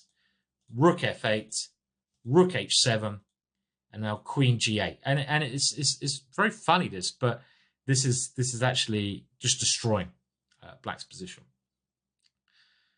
So very interesting little lines here. And after queen h5, e6, you have this option now of, well, we go here first, of playing queen h4, which, okay, we'll come to in the theory section. I'm not going to go that now, but I wanted to include this idea of Brei, of queen e2, because if you want to keep it pure gambit and you want to play with a better black Mardima, no theory, the idea to do here is f3, takes with a knight, castles, d4, develop all your pieces. Bishop f4, rook d1 is very useful, and once you've got them all developed, the key attacking idea in a lot of those lines, as Brei demonstrated, is, get rid of some of this paint, is knight e5.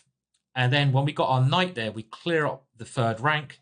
Our rook will be behind the d pawn, and our rook could come over to h3 or to g3, and we get our fun attack. And it's actually quite hard for black to stop that. As we saw, if black plays normal moves, he will get himself in a lot of trouble. So another interesting option there you can ponder. Okay, well, some exciting stuff. I hope you agree. And we kind of covered, most of our main options there. Let me just quickly check. I feel like we've covered most of our main moves. Yes, we have. Just got to bring my memory up sometimes. We've covered e4, e5. So this very exciting either max lang, or let's go over everything. So e4, e5, and we're going to go here, and we're looking at main moves. Against this, we're going bishop c4, and we're going to get d4 in, either the max lang or that the other gambit line where we get the bishop pair. Against the Petrov, well, we've got this very exciting line where we go completely gung-ho here with bishop c4. Very, very exciting. All very exciting. Against the Sicilian, we're going wing gambit. Oh, yes. So, I mean, how much fun is this repertoire going to be to play? And against this, we're going hillbilly. Yes, yes. Against the French, we're doing the Magnus Gambit. By the way, Magnus has played the Hillbilly a couple of occasions, as I mentioned. So we're covering all of these for 4 main moves. We're going to go over to the theory, look at them in as much detail as we can, and you're going to have this very fun. It's fun as well as exciting and dangerous repertoire to take your opponents down with.